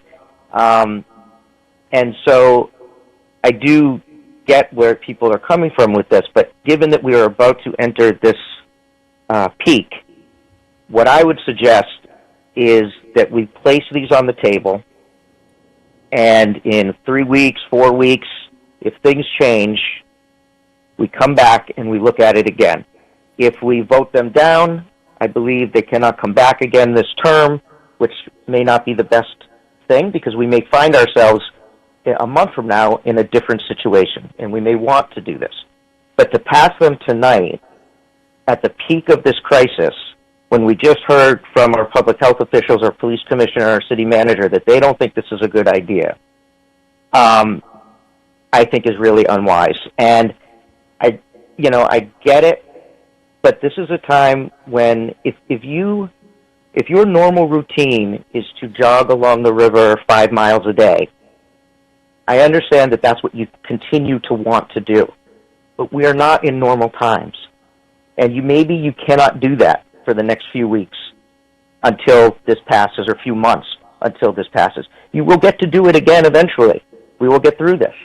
And the river will be back open, and it'll be great. Right now, if the issue is the difficulty socially distancing at the river because there are too many people there, the answer is for fewer people to go and to change their routine and do something different. And so, given all that, I think it is wise that we lay these on the table. We come back when our public health department feels that, we're in a different place, and then we readdress it.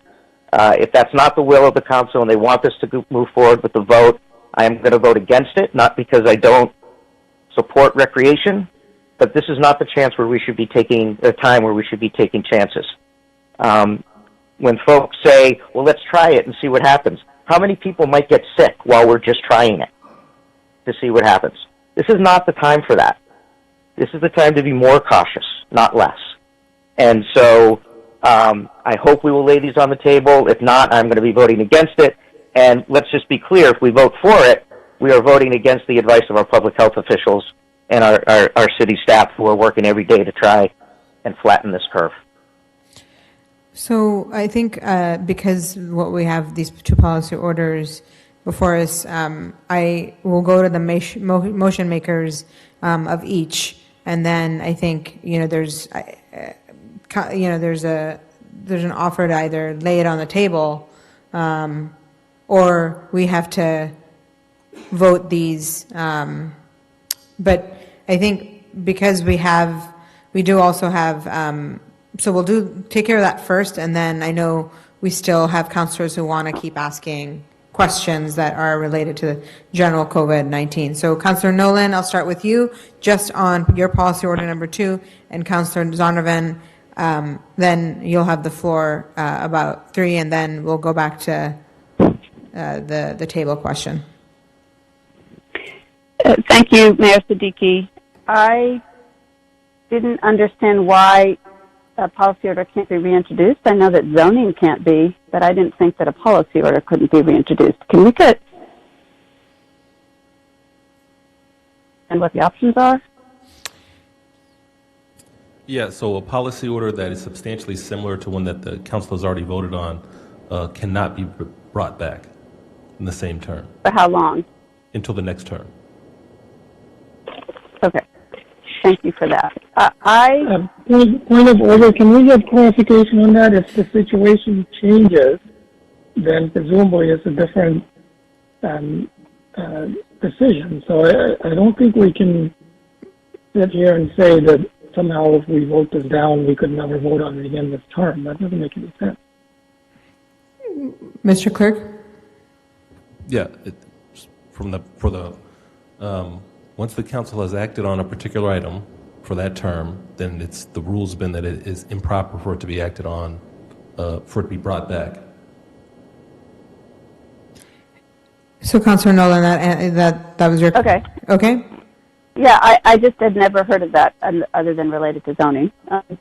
I am quite stunned by the response, and I wonder what the task force that we assembled of experts would say about this, since I have to say I personally reached out to a couple of public health officials, and I also talked to the traffic department in the last few days, and I got a very different message.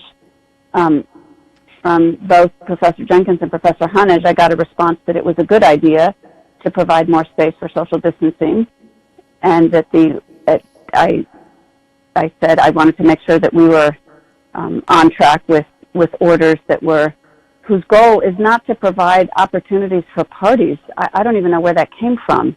That is not at all what this is about. This entire order is about providing more space for people who are already going out. Until we have a lockdown, we are telling people definitely it is healthy for you to go outside. It is healthy for you to get fresh air. It is healthy for you to be able to get some exercise. And it is completely unhealthy of you not to have space to do that. This is 100% about providing more space for people. Our sidewalks are not 6 feet wide. Anytime you pass someone, even while out for a walk, you need to step into the street to avoid being closer than 6 feet. We have an understanding there's no quick fix to this pandemic. It's going to be a long battle. We all have to make sacrifices. And again, I would totally understand if we were telling people stay inside. This is a lockdown.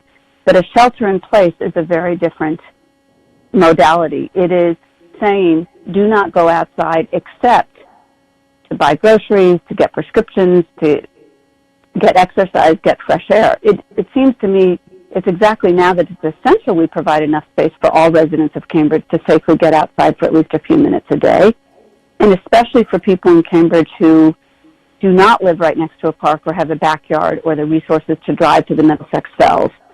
This is really about making sure we are looking out for all people in the city, and there's so many people in the city who don't have access to a car, who are walking in order to get their groceries and their prescription. So I must say I'm just confused, and I wonder if the task force that we have especially set up to address this were consulted on this and what their response was, because as I said, since I did reach out and heard a different message, which is it's a good idea to provide as much space as possible, I'm surprised that would not be something that the city would think we should be doing. Through Madam Mayor, and thank you, Councilor Nolan, for that comment. Just know that the expert advisory panel, so tomorrow afternoon we will have our third convening. We will have this as a topic for discussion. So just sequentially, just to acknowledge that resource, you've already mentioned Professor Hanage. There's also the co-chair from MIT's campus, Dr. Curtin, and So just know that we can take this back. I do want to at least acknowledge that asset, but just know that that group who is convening tomorrow afternoon, and we'll make sure to bring this. I recognize the timing of this, and not to belabor the point, but just thank you for that. In broad strokes, for us, just know that we have taken a look at this. We understand that there are two sides to this debate. But at the end of the day, you were asking at least the opinion of the health department in concert with our Commissioner of Public Health. And so that's what I was just reporting back in terms of concerns tied to safety. I understand the need to recreate, to have at least some outlet in terms of stress. But at the end of the day, we also want to make sure that we have the structures in place to manage this if we move in this direction. Thank you. I really appreciate that. And I wonder, so what are we recommending then for people? We're recommending people go outside. Everywhere's already crowded. So what are we recommending in terms of providing more space?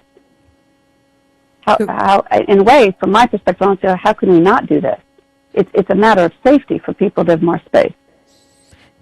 Councillor Nolan, so what I heard from Claude is that, this is a topic that's coming up. I'm thinking back at Councillor McGovern's suggestion to table it for a week. They can have some discussion about these orders tomorrow. Perhaps you debate it, come up with, review what you're saying as well. So I think, that I think would be the best solution, because I think we're going to go around in circles, and I don't think Claude has, he said that this hasn't been discussed before him. It's a really good suggestion to hear from this panel that we put together on exactly these types of things, to get more opinions, and then we can talk further next week. So, Madam Mayor, can I speak? Yes, I was just going to go to you, but Councillor Nolan, do you have anything additional you'd like to say? Yes, no, I as I say, I still think having talked to a range of people, this is exactly the direction we should be going. I don't want to counter. There may be just differences of opinions among public health people too. And again, I was just a little surprised since I had both reached out to our traffic and parking department as well as the public health. So I think it does make sense at this point, since we don't have some of the information to put this off a week. It's disappointing to me because I would love to provide more space to people as soon as possible. But I understand if we put this off, then we'll get perhaps some more information, but it will delay it by a week. Thank you. Councillor Zondervan. Thank you, Madam Mayor. I'm a bit flabbergasted by the procedural context that we're having this conversation in, because I don't agree that we couldn't reintroduce this topic if we felt that conditions had changed in the meantime. But even so, I don't see any conflict between passing these orders tonight and relying on our staff and public safety experts to make the call. I mean, we do this all the time, and there's absolutely no conflict between the council saying that we would like you to explore this idea, and for the staff to meet with the expert panel tomorrow, and for as many times as they think necessary, and for them to make that decision whether they think this is a good idea or not. But I don't agree that somehow we have to table this and delay this and that all this procedural stuff.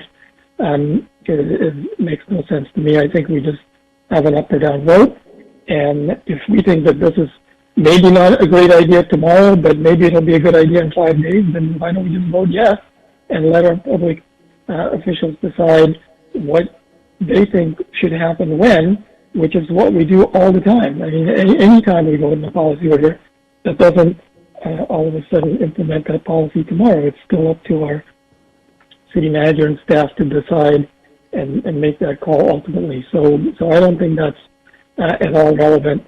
And I think that it is an important issue to consider, even, as Councilor McGovern said, even if we're going through the peak in the next 2 weeks and we believe that it's not safe to do this in the next 2 weeks, that's fine.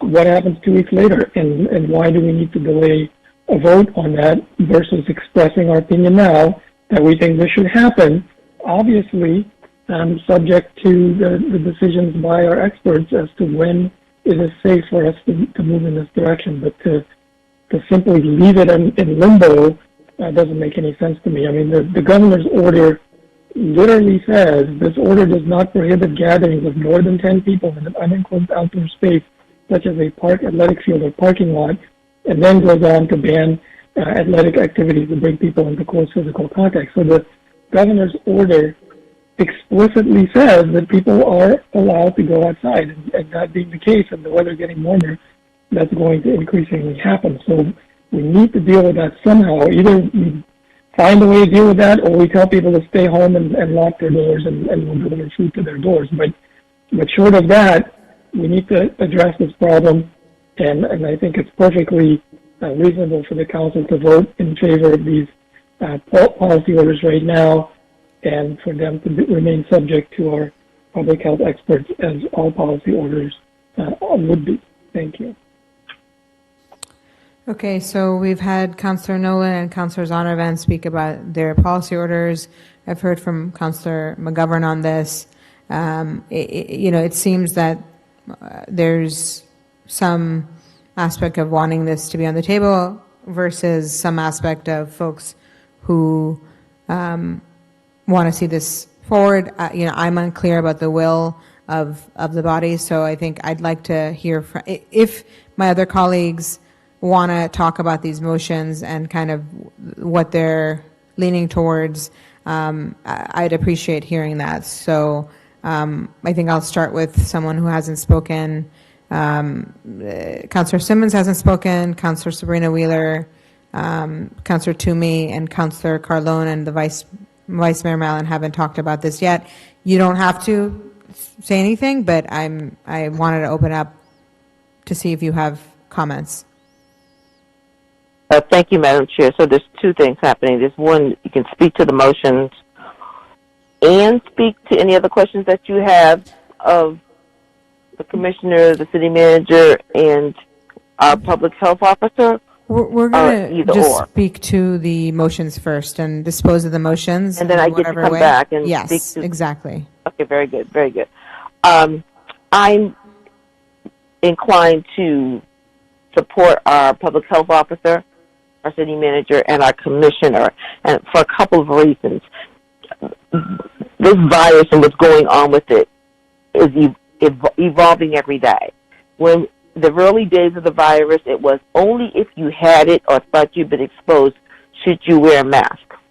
Now, it's everyone should wear a mask. Thank you. Because you don't know who has it and may expose another person to it. So for me, I think we should be following our leaders on this and not using the power or the influence, if you will, of the city council to do something that once it's done, we cannot undo it. The second piece is I hear one colleague said we should vote this so that we can get started next week, which is very different than looking into it and see if it's feasible. Now, we have our commissioner saying, I don't think this is a good idea. We're already strapped or already overworked. We have our chief public health officer saying, I don't think it's a good idea. And so I would be inclined to follow my colleague, Councilman McGovern, that said, I don't think it's a good idea to do it this time. If we are indeed heading toward the peak, we don't want to add any more elements.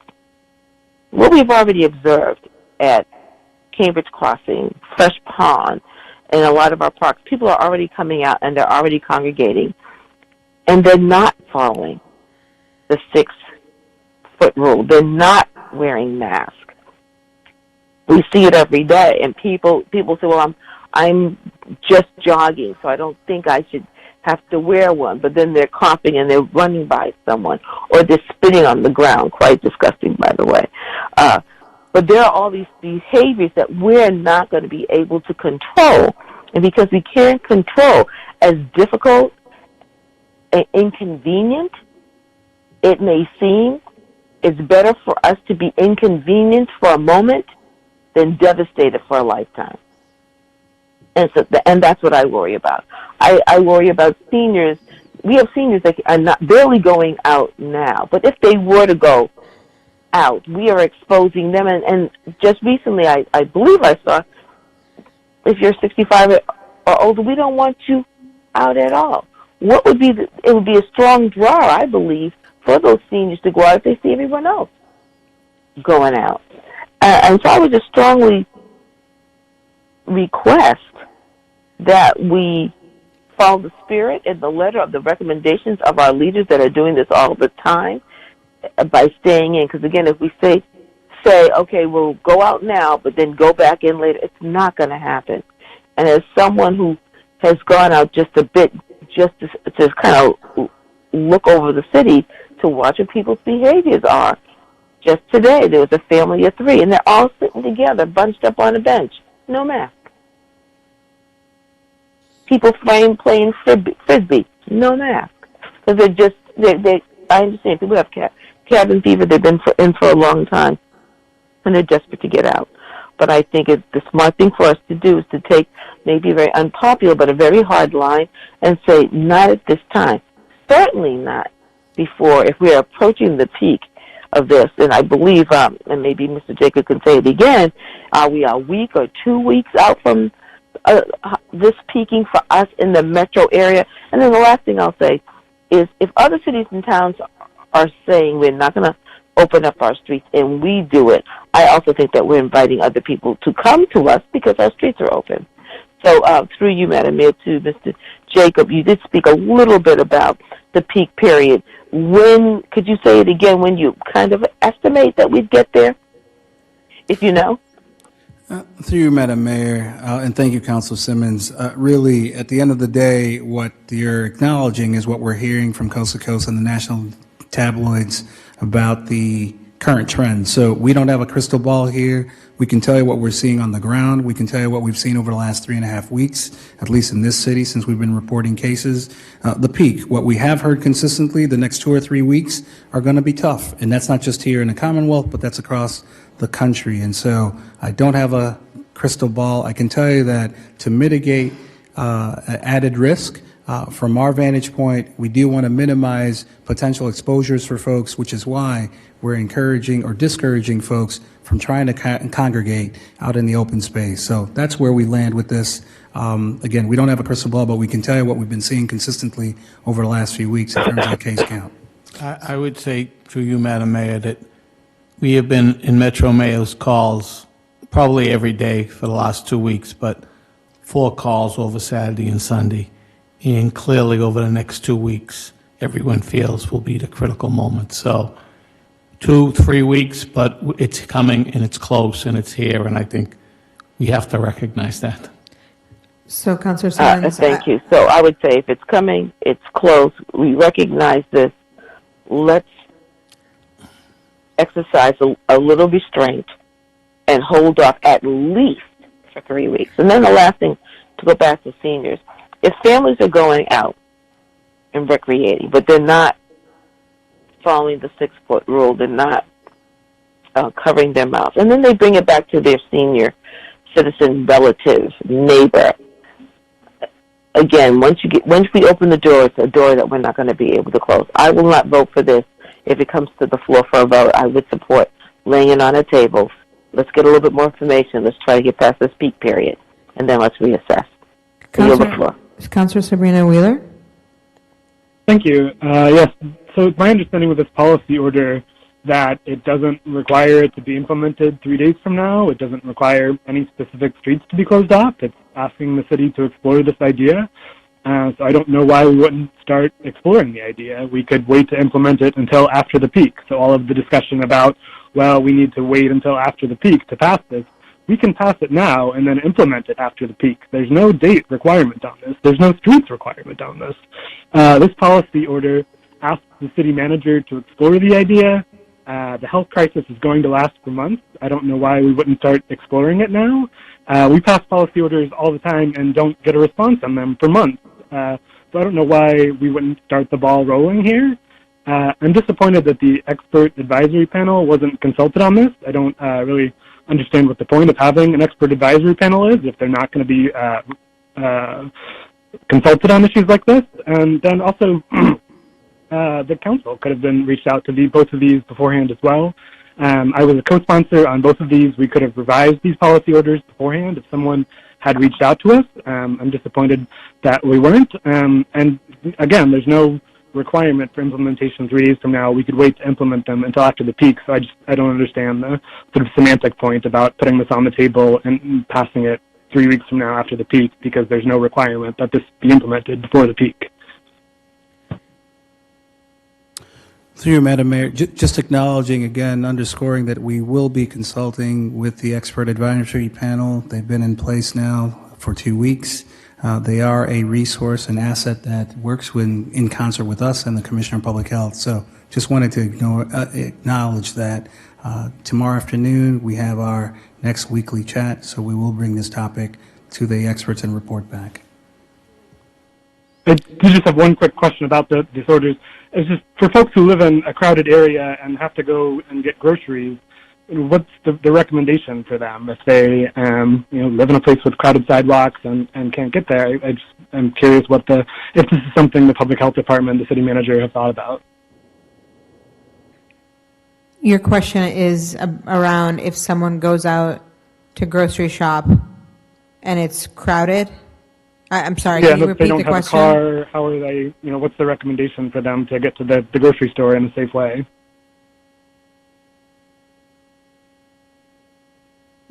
I think the recommendation is, and Claudia, you can jump in, is to, at this point, wear a mask.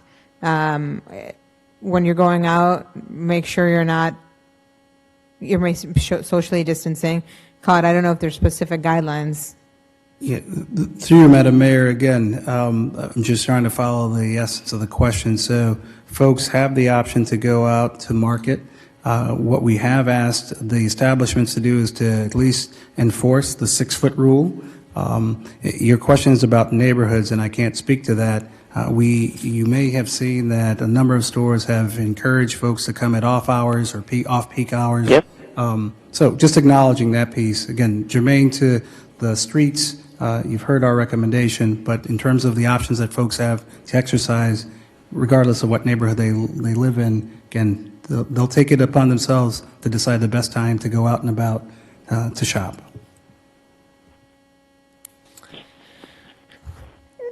Councilor Sabrino Wheeler, are you set? Any other questions? I think his last comment is it's tough right now to do the social distancing on a sidewalk, which is the point of this policy order. Thank you.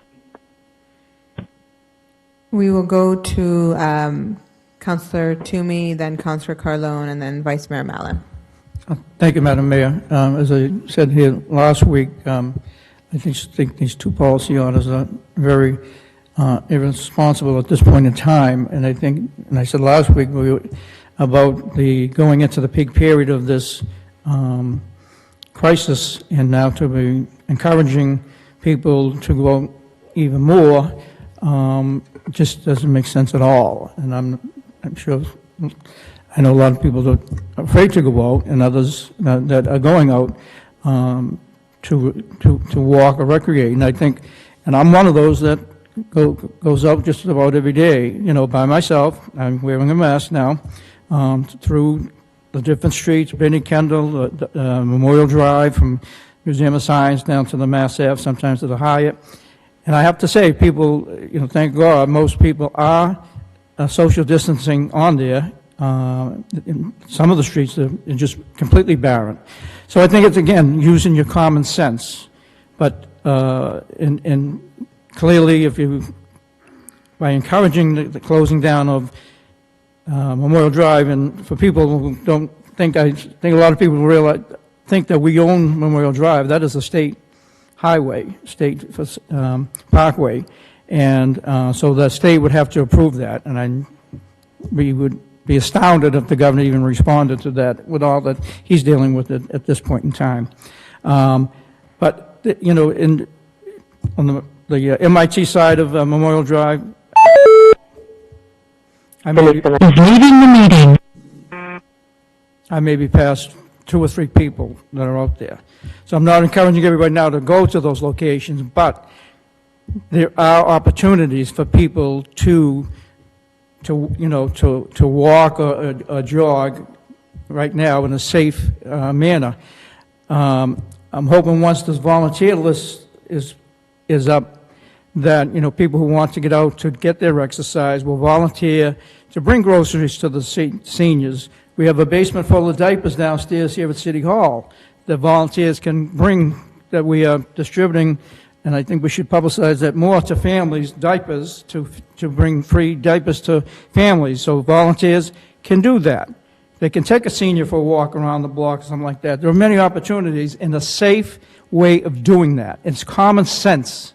It's not, and I don't want to say that some people are being very selfish here on their, the bicycles and the, you're going to have the rollerblades, the weather is getting warmer, all of these things are out there. So I just think that we're sending a wrong message, and I just think that it's to our citizens and inviting everyone to come in. Sure, the people that went down on Miami Beach at spring break are regretting that decision right now. New Orleans went forward with the Mardi Gras. They all said, come on down, let's all have a party. So I'm not saying it's going to be on the level of that kind of people here, but that we've seen what happened in those instances. And so I don't want to submit our citizens to some further health risks from people who probably will be a lot coming from outside of the city, will be coming into Cambridge. So again, I can't stress enough, it's just the common sense. And maybe I shouldn't be walking, but but I walk by myself, and I now have the mask on. And there's very few people that I'm seeing out there, because I think people really are doing what, sheltering in place. And and I know people, and especially with the parents with young kids, there's going to be a great opportunity for them to help distribute food to the seniors, so the young kids see exactly what community is all about. So there's going to be a lot of opportunities to do that, because some people are isolated and going to need assistance. So I would encourage, hopefully we can have that the volunteer list that people can sign up for and do those things and get their recreation in that manner. But I will be voting against both of them. If it's vote to table, I would vote to table, but definitely there's no way that I could sit here responsibly and vote for either one of these policy orders tonight. Councillor Carlone, do you have thoughts? Yes, thank you, Mayor. I'm one of the co-sponsors of closing underused local streets, which I walk in now, I might add, with very little car traffic. In general, I want to say I have no problem waiting for a week to hear the whole professional board's view on this. I understand both perspectives. I think, frankly, Denise Simmons is joining the meeting. I still think they're both right. And it seems to me we have to be cautious, there's no question. And we also know there is an existing problem. And the problem is parts of Memorial Drive, Fresh Pond, Harvard Square, and those are limited public areas. Cambridge has much less open space than the average city. So these congregation points, frankly, they're there. That we have let that happen by having half of the open space that the average city has. So in the end, I think it's something we have to strongly consider. I want to hear from the board. And if the professionals say we should put it off, fine, we'll put it off. However, the Memorial Drive, the riverfront walkways and Fresh Pond, why are we keeping them open? I'm just following through with the thinking that we shouldn't open more areas. Why are we allowing that to happen? we say we don't want to expand it, but we're still allowing it to happen. So this is a much broader question than just certain streets. But right now I'm very happy to wait to hear from the professional group. Thank you. Through you, Madam Mayor, on the opening of parks, we were one of the first cities to close our basketball courts, close our tennis courts, close our tot lots. We have continued to keep parks open. I have had a long discussion this weekend about whether or not parks should be open. And, you know, there's clearly, like in most issues, both sides in this. We have tried to keep parks open to give people a place to walk. We've had some issues, especially at Danahy Park and at Fresh Pond. We've had to have the police involved. But as cities continue to close more and more open space areas, we felt the park still, right now, we can be open. But, you know, to expand that list, I just think at this time is not something that, in the discussions I've had, is something that we think we should be moving forward on. Madam Mayor, may I continue? Yes. And that's exactly the point. It's either one or the other. It can't be, let's allow some space where we have so much density. That creates the problem. And my own gut is you want to open up more, not less. But, again, I'm willing to hear from the professionals. But I think we have to question our own policy in the other point of view that why are we saying come out and have a party? Well, we're doing that. So this is not an easy thing. There's no question about that. But I think you can make a case for both sides, but not one in the middle. And that's where we are now. Thank you. I'm done. I appreciate your time. I appreciate that, Councilor, but I don't think we're one in the middle here. Parks are open. Closing of streets is something that, you know, that is an additional facility. So we've taken this very seriously. I don't think it's one of the other. Most cities have left parks open. There are some looking to close. But I would say the additional of open space is not one of the other, and a street is not your traditional open space. So again, I respect the conversation we're having here, but I do think it is kind of different in terms of whether or not we open up streets better or whether we keep parks that are currently open space areas open. So I just wanted to make that point. Thank you. Vice Mayor Mallon. Thank you, Madam Mayor. Through you, I'm just looking at the Cambridge Public Health statement that I received today, some tips for staying safe.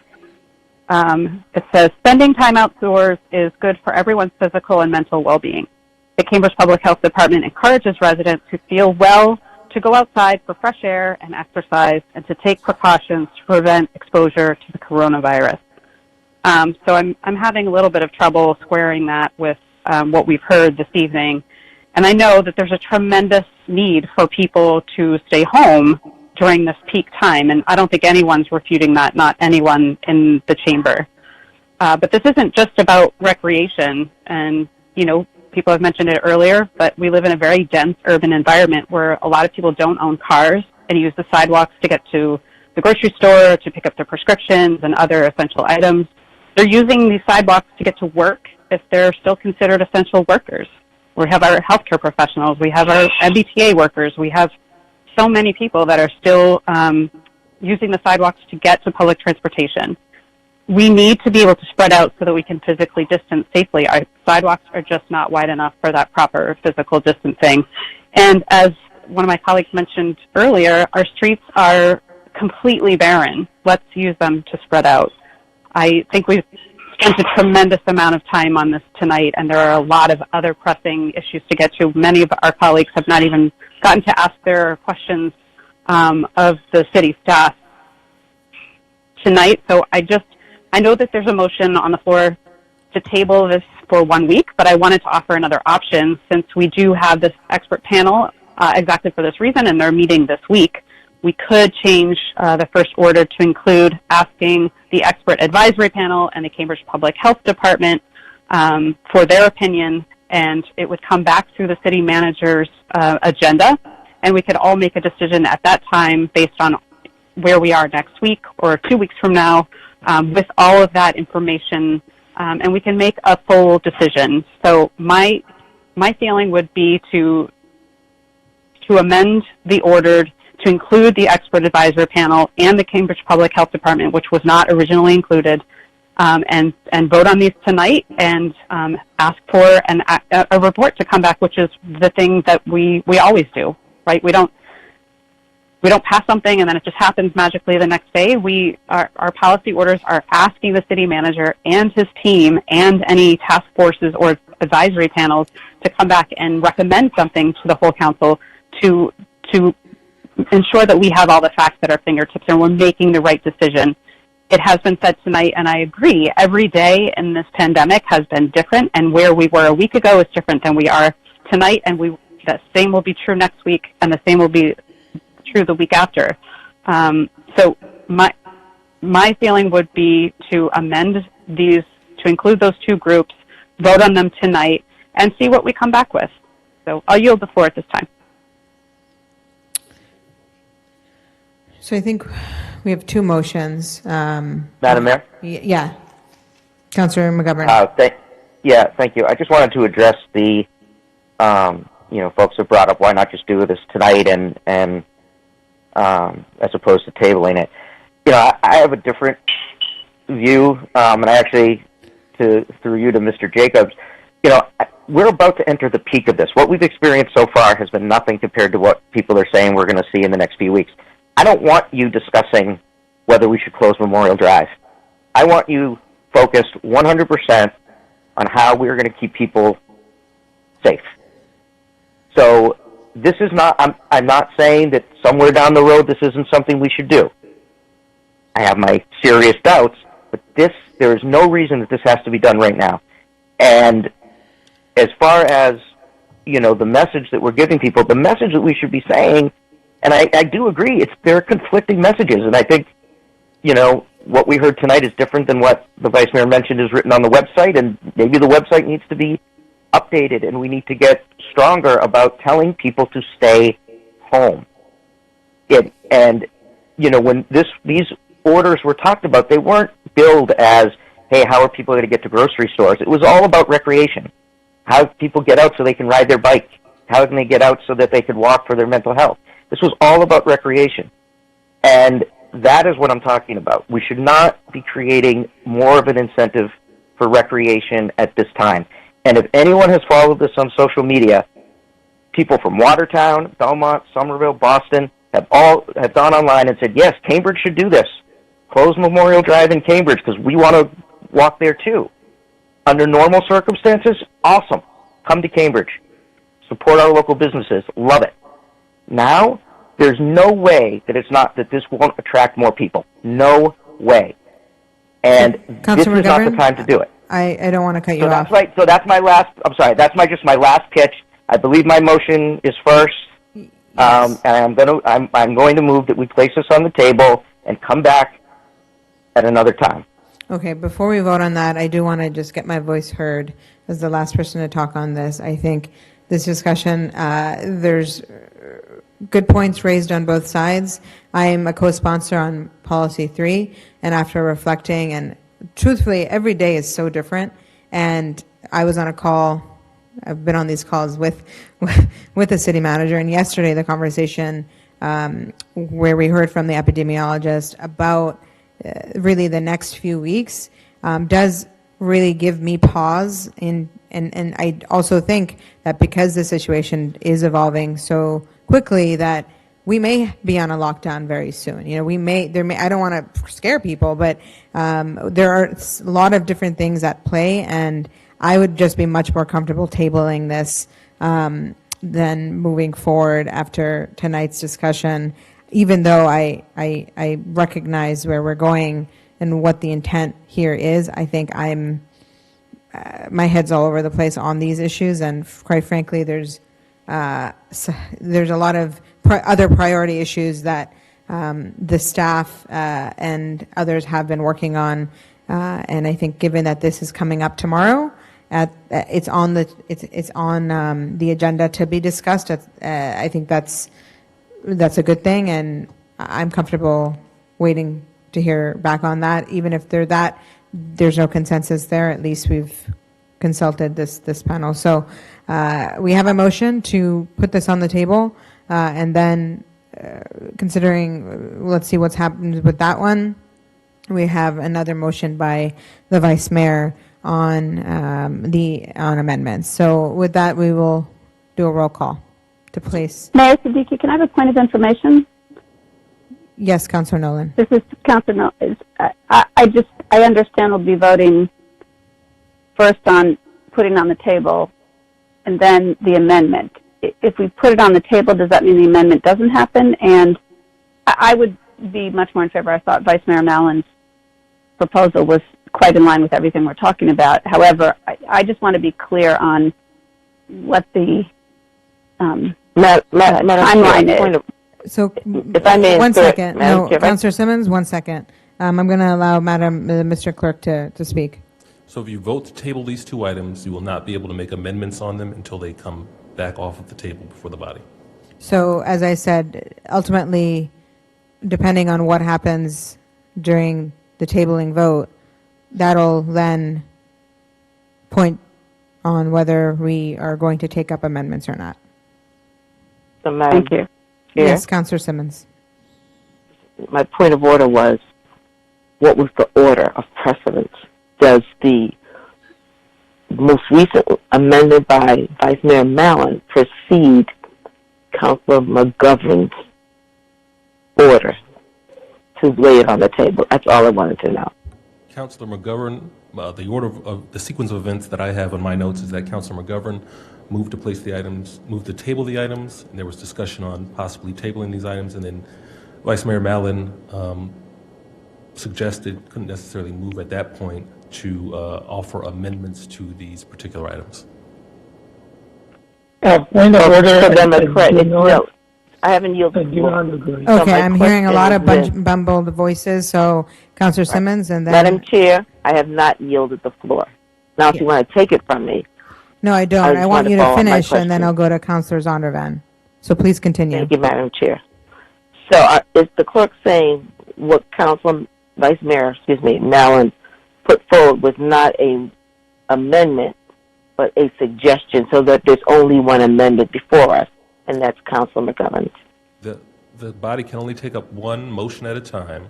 I believe that the Vice Mayor phrased it as a motion to amend. However, at that time, she couldn't make the motion to amend until the council disposed of Councilor McGovern's motion to place these items on the table.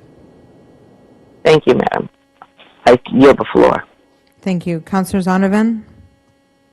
Thank you, Madam Mayor. I do not agree with the sequence of events because Councilor McGovern did not make a motion to put it on the table until after we discussed a potential amendment.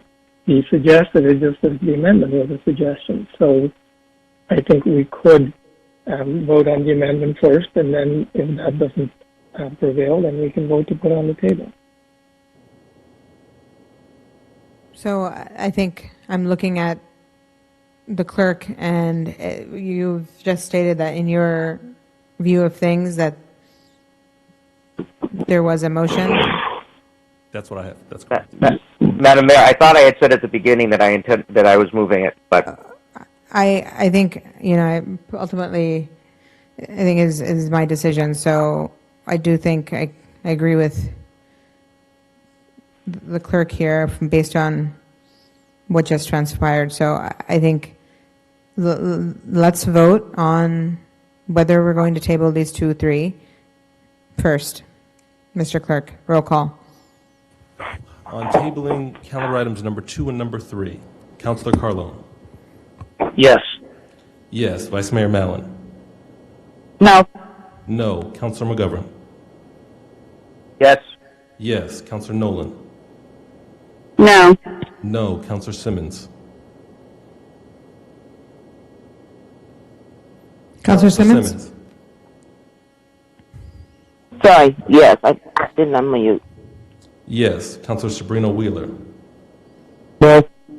No. Councilor Toomey? Yes. Yes. Councilor Zondervan? No. No. Mayor Siddiqui? Yes. Yes. The motion passes 5-4. 5 in favor and 4 against. So we'll now move on to the regular questions, and we had finished with Councilor McGovern. So Councilor Nolan, general questions for Claude and others related to COVID-19. Thank you, Mayor Siddiqui, and thank you to the city manager and the entire staff. I will just shortly say I do think the efforts we've made to attack this pandemic are amazing, and also hope that the communication that we received earlier about the extensive list of the Harvard and MIT efforts in this area, I believe were sent out in one of the general updates, and if not, it should be, so that we all know above and beyond the $250,000 each that they have committed to the emergency shelter, all of their other many contributions can be known. I have a question about the devastating impact of this pandemic on all of our small businesses. We've talked a lot about it. We've talked a lot about the efforts that the city has made, and also the state and the federal government. How much are we doing to ensure that our small businesses, whether it's restaurants or florists or small places across the city, can take advantage of the opportunities for them to get financial help in order to keep them alive? I know there's been tremendous difficulties with the federal level loans, that the Paycheck Protection Program, it's first come, first serve, and yet it's been overwhelmed from in the first hour that it was actually open, and many banks are having trouble even helping people. How much is the city doing, and how much more can we do to ensure that our businesses get the support that they desperately need and that they so deserve? Through you, Madam Mayor, the city has really done every sort of outreach possible to make people aware of this. David Keel has been the point person for looking at the federal and state and how we can help the small business community be aware of it and what we can do. The block grant program, we've already had over 100 applications, so we're working on that. We're still finalizing all the guidelines for the Mayor's Release Fund, but once those are finalized, we'll make sure that the business community is aware. Matt Nelson has been working hand in hand with the leaders of the Central Square and the East Cambridge and the Kendall and the Harvard Square business community. So the word's out there. We're working with them. We're getting the information out there. This is changing again every day on what's available, but we are making sure that whatever is available, the city will make sure that if its small businesses are eligible, that they're aware of it. Thank you. And eligible and communication about the availability is one thing, but I was also really interested in, are we providing direct support so that if I'm a small business and I'm not comfortable, I don't have a bank relationship, or I haven't been to the bank, or I may know about this program but not know how to access it, are we doing the same kind of thing? I envision in my mind the same kind of thing you would do to help folks who may not be comfortable filling out, even though the application is very, very brief. Having done some SBA lending, it is incredible how they have cut through some of the red tape on this, but that also means it will be completely overwhelmed by people who do know how to access it. So are we actually providing direct support if a business doesn't know how to access it? Can we make sure that they are either talking to Representative Presley, Representative Clark's office, or getting the direct support that they need in order to try and access those funds? Absolutely. Working with the Community Development Department, PADIS, we'd be happy to make sure that if there is confusion on the forms, that we'll take the lead with the state and federal government and work with the individuals to make sure that we make the forms available and easy to fill out. I just think it's critical. I've talked to a number of small business owners. I know that Vice Mayor Mallon has been out there for many weeks, if not months already, understanding that the small business community is the lifeblood of our city, and I've just heard a lot of concern and confusion about accessing it. My second question is a question of what is the best way to get individual questions answered. For instance, I've heard anything from, are we still allowing leaf blowers given that this is an airborne disease? Do we have, who's monitoring the businesses? We all got an email today about ensuring that the various businesses are following the essential business list from the government, from the state. Are these is the best way to communicate this through the city manager's office or through another means? So that I can direct people who ask me who to talk to.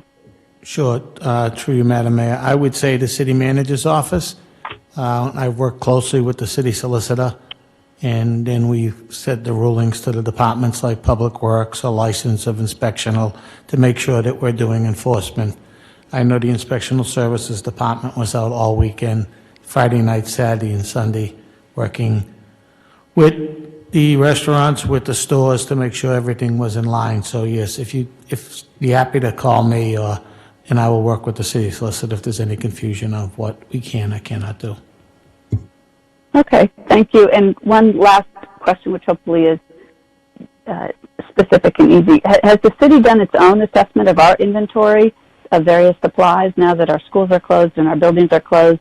If the Cambridge Health Alliance or other direct service folks working with the most vulnerable population need something that we actually have somewhere, have we done an assessment of our inventory in order to ensure that those are being deployed as efficaciously and effectively as possible to those most in need, whether it's toilet papers or masks or something else? Through you, Madam Mayor. I know on the mask we've worked closely with the police department, the fire department, the Health Alliance with distribution. On the everyday supplies, I am not sure what we've done to figure out if there is some available supplies, but at this point in time, my gut would be it would be minimal, but we'll be happy to take a look at that. Thank you. Thank you. City Manager and Mayor Siddiqui. Councillor Simmons. Yes, thank you. Very quick question. I thought I heard one of my colleagues say something about the disease being airborne, and through you to Claude Jacob. Are you confirming, denying, or you do not know if the COVID-19 virus has become airborne? Through you, Madam Mayor, and thank you, Councilor Simmons. So, droplet precautions, and that's the term that you'll hear. The sneeze, anything that can land onto a surface, that can leave the virus on that surface. We're still trying to determine how long that virus is viable on that surface. So, we talk about droplets. Airborne, the reason that you hear about the recommendation, the latest recommendation from the CDC is that given the unknowns and the asymptomatic transmission without actually having symptoms, it's important for us to be more conservative because of the unknowns. So I would say to you that at the end of the day, better safe than sorry. We are trying to encourage folks to maintain a safe distance. We are reminding folks about hand hygiene, cough etiquette, the whole 9 yards. And at the end of the day, there's no substitute for being at home, especially if you're symptomatic. So droplet precautions, anything that can be shared via sneeze. We're not sure how close folks can be safely, which is why we encourage folks to stay at least 6 feet apart. And now you've seen the guidance since this weekend, encouraging folks out and about to mask up. Any other questions? Thank you. One other question through you again, Madam Mayor, to Mr. Jacob. You talked earlier about testing, and you're saying that we have the testing facility in Somerville. My question is, do we have enough tests for people to be tested, and what is the process by which one could get tested? And I ask you specifically in light of what you just said around women, the number of women increasing, and women often are the heads of household, and how does that affect the family? My question is there enough tests, and what's the process by which one could get tested? Through you, Madam Mayor, and thank you again, Councilor Simmons. So just know that this has been a national conundrum in terms of the availability of tests. What I can share with you is what the Cambridge Health Alliance has done to at least increase the options that are made available, recognizing that the focus has been for first responders, for making sure that the healthcare personnel, that they are tested, and again, being symptomatic and then being tested, and not just someone who walks off the street and is interested in being tested. So the rate determining step, just like anything else as we've been talking about over the last few weeks, whether it's testing kits or ventilators or masks, just know that the supply of all these devices and supplies, that has been a challenge. So my commentary earlier was just to remind us all that besides having the option to be tested as a patient over at the Cambridge Health Alliance, we do have currently on the Somerville campus a drive-through option staffed by CHA personnel, but specific to focus on patients and first responders. So if you're neither, you just can't get tested, even if you think you're symptomatic? Is that what you're saying? I'm not clear. Right. Through you, Madam Mayor. And again, just to clarify, so it's not encouraged, nor is it even a feasible option for someone who's just interested in getting a test to just walk up and get a test taken. If you are symptomatic, you see your provider, they take the necessary specimen, they sent the specimen to in the labs, whether it's LabCorp or Quest or the state. That's the option today. Thank you. And then lastly, in terms of ventilators, where are we around that supply? Through you, Madam Mayor, and thank you again for that question. I couldn't comment right now where we are currently with supplies, but just know that hospital systems across the country, and not just with our own Cambridge Health Alliance or even with Mount Auburn up the street, we are experiencing the pressures. But in terms of an actual count, I'll defer to Commissioner Saya, and we can come back and report to the city manager about where we are with ventilators. It's a conundrum, not just here in our city, but it's a conundrum across the country.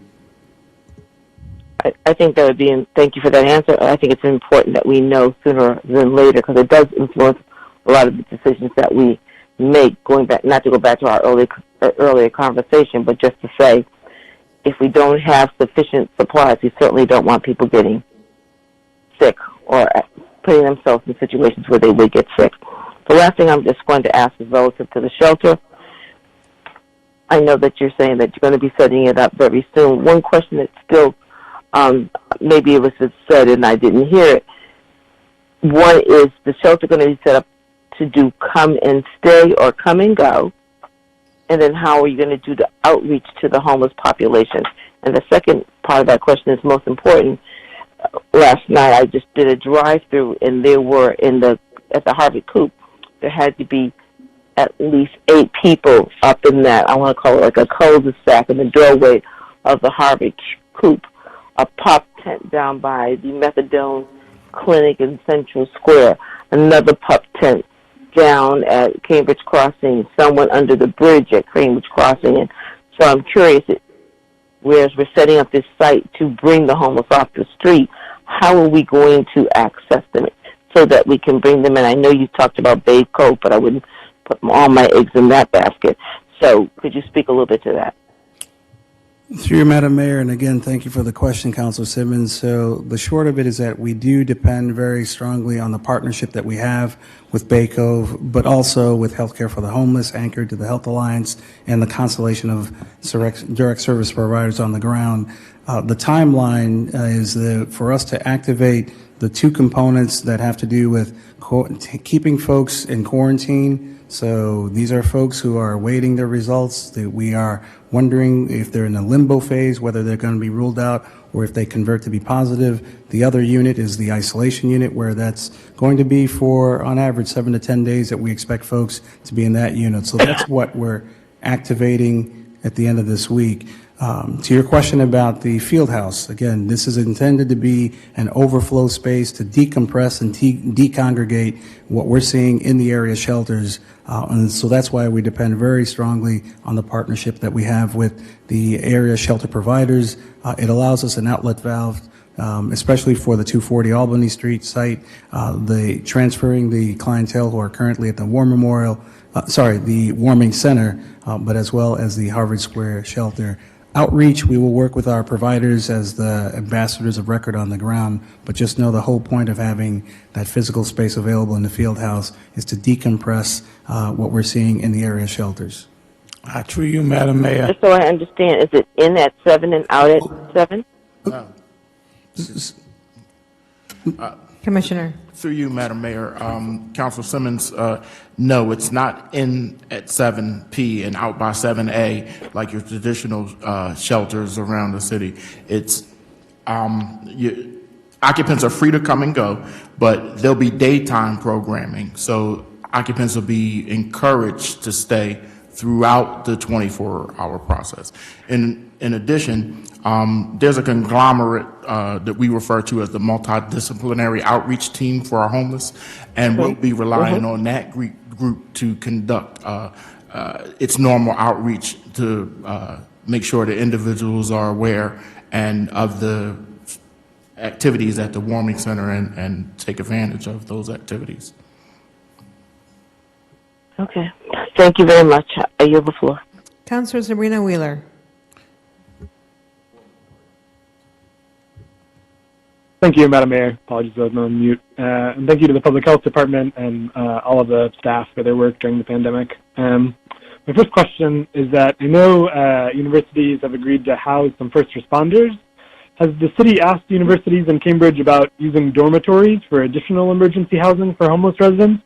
And if so, what has the response been? So we've worked closely with the universities.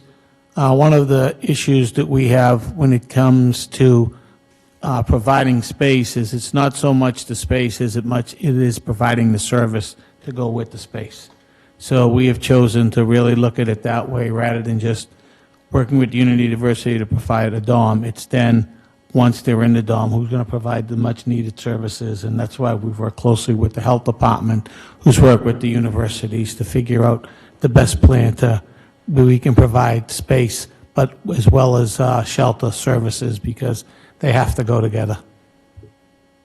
Can you elaborate on that a little more? Is it more challenging to provide services in a dormitory than it would be in the War Memorial? Commissioner or Claude, who wants to take it? Through you, Madam Mayor, and thank you. So we've at least gone to each of our academic partners at Harvard and MIT. We've walked through the campus, we've looked at different sites, and where we've landed is to identify at least a space that's made available to support the first responders, as well as to have a dedicated space for those that need to be in quarantine. And so we have checked with academic partners. We've looked at other city buildings, and I can defer to Commissioner Barr just to remind us of what we've done, at least in looking at different options. So we have landed at the War Memorial as the best site for us to have this temporary emergency shelter. Commissioner. Yeah, through you, Madam Mayor, and just to piggyback off of what the Chief Public Health Officer said, yeah, we reviewed all of those options, but it was the collective wisdom of the emergency task force that decided that to be able to locate everything in that space provided by the War Memorial, where you could house and provide effective services in that one location in the field house, was the best alternative. And I will add that I think, if it came to be that we are in need of more outside the War Memorial, I think at least MIT and Harvard, we could ask. But I think from what they told us and what the task force looked into, recommended, this was just the best option after evaluating it. And so I think, as we've said along earlier, that they've been willing to step up, and that's why they wanted to make this homeless shelter work as well financially for us. But again, if they're future, I think they know we'll be coming back to them one way or the other for other things in the future. So it is because it's such an evolving situation. Anything else, Councilor Sabrina Wheeler?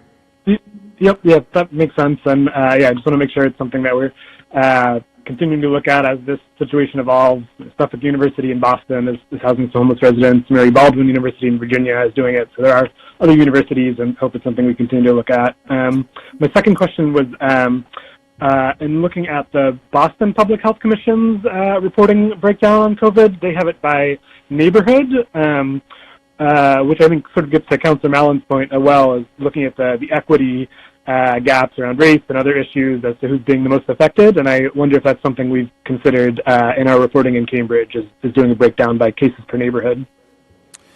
Through you, Madam Mayor, and thank you, Councilor Sabrina Wheeler, for that question. Just a reminder that by scale, Boston has a much larger population base, and so what we do is make sure that we don't inadvertently share or compromise the identity of folks who may be reported. We do report on the aggregate. We have the capability. We have the staff who can at least look at the data. I will take it back in terms of looking at relative disparities. So just know that we do pay special attention to the information we gather, and we'll make sure to report back any additional information that looks at trends or some of the disproportionate impacts, especially for our communities of color. Councilor Serena? Hey, thank you. I just had one last question. And that I was looking at the case breakdowns from the state that they release each day, and they're broken down by county. And I noticed that Berkshire County, which has a similar population to Cambridge across a much wider geographic area, has about 65% more cases than we do. I was just trying to understand what the reasons for that might be. If it's, if you don't want to speculate, that's fine, but I was just curious around, an area, a much bigger geographic scale, with a similar population that has a lot more cases, and trying to figure out if that's testing or if that's, there's some reason they would have more cases than Cambridge would, or what a reason could be. Through you, Madam Mayor, and thanks again for that question. I'm not sure if I could comment on the trends and what we're seeing in Berkshire County. Cambridge is in Middlesex County, and I believe there are 60 cities in Middlesex County.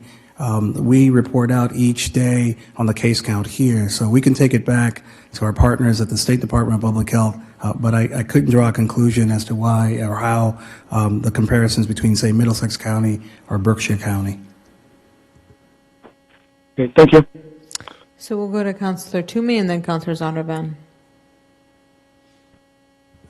Thank you, Madam Mayor. Most of my questions and concerns have been already answered. I just have one other question. But before I do that, I just want to thank you, the mayor, the manager, and the entire city staff, and on all of the departments, and the citizens for really banding together during this crisis. It's been a tremendous outpouring of support across the board. So I just want to thank everybody for their, and I know everybody's staff is doing long hours and weekends and nonstop, and it's not going unappreciated. We really do appreciate it. And thank you, Madam Mayor. The only question, we talked about having MIT. Has any talks with Leslie University? Because I think they have some dormitories too. I didn't know if we've reached out to Leslie University for their assistance also in providing dormitories. Through Madam Mayor, and I'm just trying to stretch my thinking to remember if we, who our contact is, but we can go back and verify that we've checked with Leslie in particular, front and center, Harvard and MIT, just because of their scale, but I do recall at least a conversation, but I can go back and verify whether or not they've offered housing or any other supports to us. Great. We'll go to Councilor Zondervan. Thank you, Madam Mayor. I have some questions about the operations of the shelter. I do also appreciate the shelter being created, but I have a lot of concerns about the way it's being done. So, particularly, how exactly are we managing bathroom access? I mean, it was mentioned earlier that we're concerned about droplets and those being deposited on surfaces. If people are sharing bathroom facilities in the shelter, how do we prevent that from becoming a factor for spreading the disease? You got it? You want to take it? I'll tee it up. Through you, Madam Mayor, and thank you, Councilor Zondervan. So just know that as point of fact, the reason that we're doing this in two different phases is that we do want to make sure we do have a contract, a cleaning crew that will be in that building. Just know that. The complement to that is the contract that we have with the staff at Bay Cove in terms of maintaining those surfaces, those high-touch surfaces. Again, we are very intentional. We've had a number of walkthroughs with the support of Public Works, with the support of Inspectional Services, with the support of our own environmental health staff, with the support of an industrial hygienist. So just know that this is for a reason that we're making sure that we minimize the spread or the odds that there would be a spread of the virus inside that facility.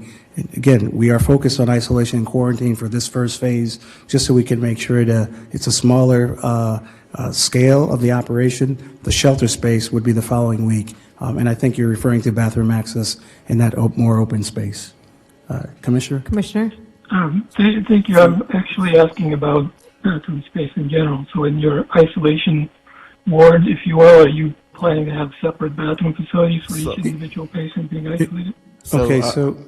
Who would like to answer, Claude or Commissioner? Claude? Let me just clarify then. For the quarantine quarters down in the lower level of the facility, so each bed has been assigned to a porta potty. So they're numbered. So bed 1 would use porta potty 1, and that's by protocol, just to ensure that there's no cross-contamination. The staff have a separate facility down in that lower level. We've also, tied to the isolation unit, we've created a route to allow those staff to use a certain restroom and the clientele to use a dedicated restrooms. So all that to say that we've mapped this out. We've had our own infectious disease specialists walk through the facility, but that's to answer the question around isolation and quarantine, and we have cleaning protocols that are appended to each of those units. Commissioner Bard? So through you, Madam Mayor, Councilor Zondervan, the cleaning contract that's been secured by Public Work requires that what the Chief Public Health Officer referred to as any hot zone to be cleaned 3 times daily, and then for your other areas to be cleaned twice daily. So those protocols are already in place. And as the Chief Public Health Officer alluded to, physical barriers were erected to facilitate flows of traffic, whereby individuals in a hot zone have isolated bathrooms just that have been isolated for them and no one else can use. So you don't have to worry about those issues in either space. Councilor Thank you. And what about showers? And, you know, I mean, if you have all these plans, why isn't that being shared with the public so that we can all see how this is being taken care of? When I say bathroom facilities, I do, excuse me, through you, Madam Mayor, Councilor Zondervan, I also mean shower facilities. Shower and lavatory facilities are isolated in the garage in the form of dedicated porta potties, in the complex in the form of dedicated bathrooms and showers, toilets and showers. Thank you. And again, if you could make this information publicly available, that would be tremendously helpful for all of us who have concerns about it. Regarding the daytime activities, and earlier it was mentioned that it would be difficult to provide services to our unhoused residents inside of dormitories as opposed to at the War Memorial. So can you explain what daytime activities will actually be organized and what services would not be able to be provided if they were staying in a dorm? Good. Through Madam Mayor, again, good question, Councilor Zondervan. So we are working with the case management staff at Bay Cove. Just know that the field house operations, it's intended to be a spillover space. They do have the staffing complement. They know the clientele. The reason we chose that site is just to make sure that we have at least the infrastructure in that space to manage the programming. So whether it's counseling support or any other day programming made available to support our homeless clientele. Without going into any detail, but just know that that's part of why we're doing these extensive walkthroughs, just to make sure that the daytime programming and anything that we need to support the clientele there in the evening, that's in place. So we do have a strong partner with Bay Cove in managing that shelter operations, different than what we'll be doing in the isolation and quarantine units. Commissioner, did you want to add anything? Are you good? Okay. Counselor? Thank you. I didn't hear an answer as to what exactly these activities are. You mentioned counseling. Anything else? Again, through you, Madam Mayor, what we can do is send you a longer list of all the types of activities. The reason that we're having these conversations with the case management staff, the counseling staff, is to make sure that we have that infrastructure on site. So we are rolling out in 2 phases so that we'll focus on the isolation and quarantine units and what that looks like in strong concert and consultation with the behavioral specialists. But at the end of the day, the infrastructure we have in the field house, which is a much larger footprint, requires added support by our team from Bay Cove. Thank you. So, yeah, I would appreciate it if you could share that information as soon as it's available to you. Regarding the intake and the isolation, which you're working on first, you mentioned earlier, and I've read about this in the press as well, that up to 25% of people who are infected with the virus are believed to be asymptomatic, meaning that they don't notice or exhibit any real symptoms. So that being the case, how do we protect these individuals at the shelter if someone comes in, doesn't display any symptoms on your fact? It says that there will be an interview and you take their temperature, but again, they may not be showing a fever, they may not be experiencing or recognizing any symptoms, but they could be carrying the virus, and now they've entered the space and they could be spreading it. And again, regarding whether it's airborne or not, there's no yes or no answer. There are situations that have happened, including a choir practice that was extensively talked about in the press, where they were keeping 6 feet distance and they conducted their choir practice, and several members got infected and several of them passed away and no one was showing symptoms. So how is this safe if you can't detect asymptomatic individuals to just mix them into this population? Through Madam Mayor, and thank you again, Councilor Donner, for the question. Just know that at the end of the day, our mitigation strategy is really to minimize the spread of this virus. And so it does require having adequate physical space. In the field house, just to be clear, the cots will be placed 6 feet apart only because that adopts and applies the social distance practices. The reason that we're working with the experts on the ground is to make sure that we can manage the flow and whatever it is that we have as activity happening mostly in the field house. True, the international conundrum is the fact that with more evidence, we are seeing proof of asymptomatic transmission. That being said, the staff at Bay Cove will be having and taking temperature checks of the clientele coming in. This is intended to be spillover space. We do know that we're feeling the duress in the area shelters, and this provides an outlet valve. So we're doing our best to make sure with the experts on the ground to maintain and manage the physical spacing, but we also have in place protocols to make sure that we're paying close attention to what's happening with the clientele. Thanks. I guess I still do not understand this. I mean, it's very generous of Harvard and MIT to pay $250,000 each towards setting up the shelter, but if the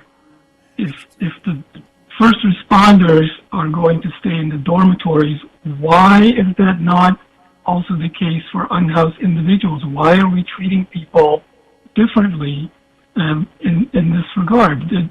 If it's not safe for our first responders and healthcare workers to stay in a shelter like what you're creating at War Memorial, why is it safe for unhoused individuals? Why are we not asking Harvard and MIT to provide shelter for everyone who needs to be isolated, not just our unhoused residents, but anyone who needs to be separated from family members who might be vulnerable? One of my Counselor, I hear your question. Counselor, you've asked it a few times. Commissioner can elaborate on the task force thing. Okay, look, we've heard you, and I've heard your question 5 times. So, Commissioner, you can add this question. You have asked this question, and Counselor Serena Wheeler asked this question. So, this was asked. I have not asked this question, and we have not MIT and Harvard aren't doing it. Counselor, please. So I'm going to ask Commissioner to respond. If we can't have a detailed answer to you, we'll get you the plans. But we've heard your statement a few times. So I just really want to get to the point. So, through you, Madam Mayor, one of the big reasons is that first responders, police, fire, EMS, don't need that same supportive apparatus that members of the homeless community need, the daytime program and the counseling services, other clinical services. And also, I know in the case of MIT, the location is symbolic, meaning that it was used to house public safety members who suffered from the Spanish flu and the pandemic in 1917 and 1918. And so symbolically, it would represent that, continue that same, practice of supporting first responders during the 2020 pandemic.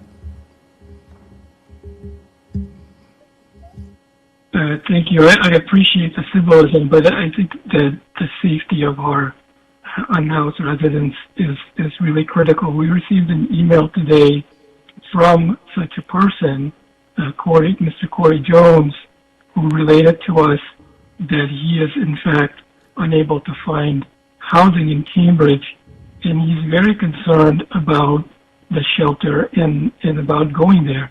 So not only are we treating our homeless unfairly, but we're actually discouraging them from even taking advantage of the shelter because they are concerned about the safety of this facility.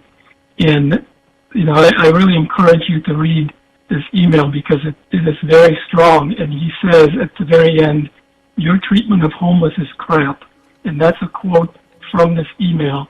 And unfortunately, I have to agree with Mr. Jones because we are treating people who do not have the privilege of housing in Cambridge very unfairly by placing them in a shelter where they are in danger of getting infected, and we are refusing to make our road space available so that people can spread out properly.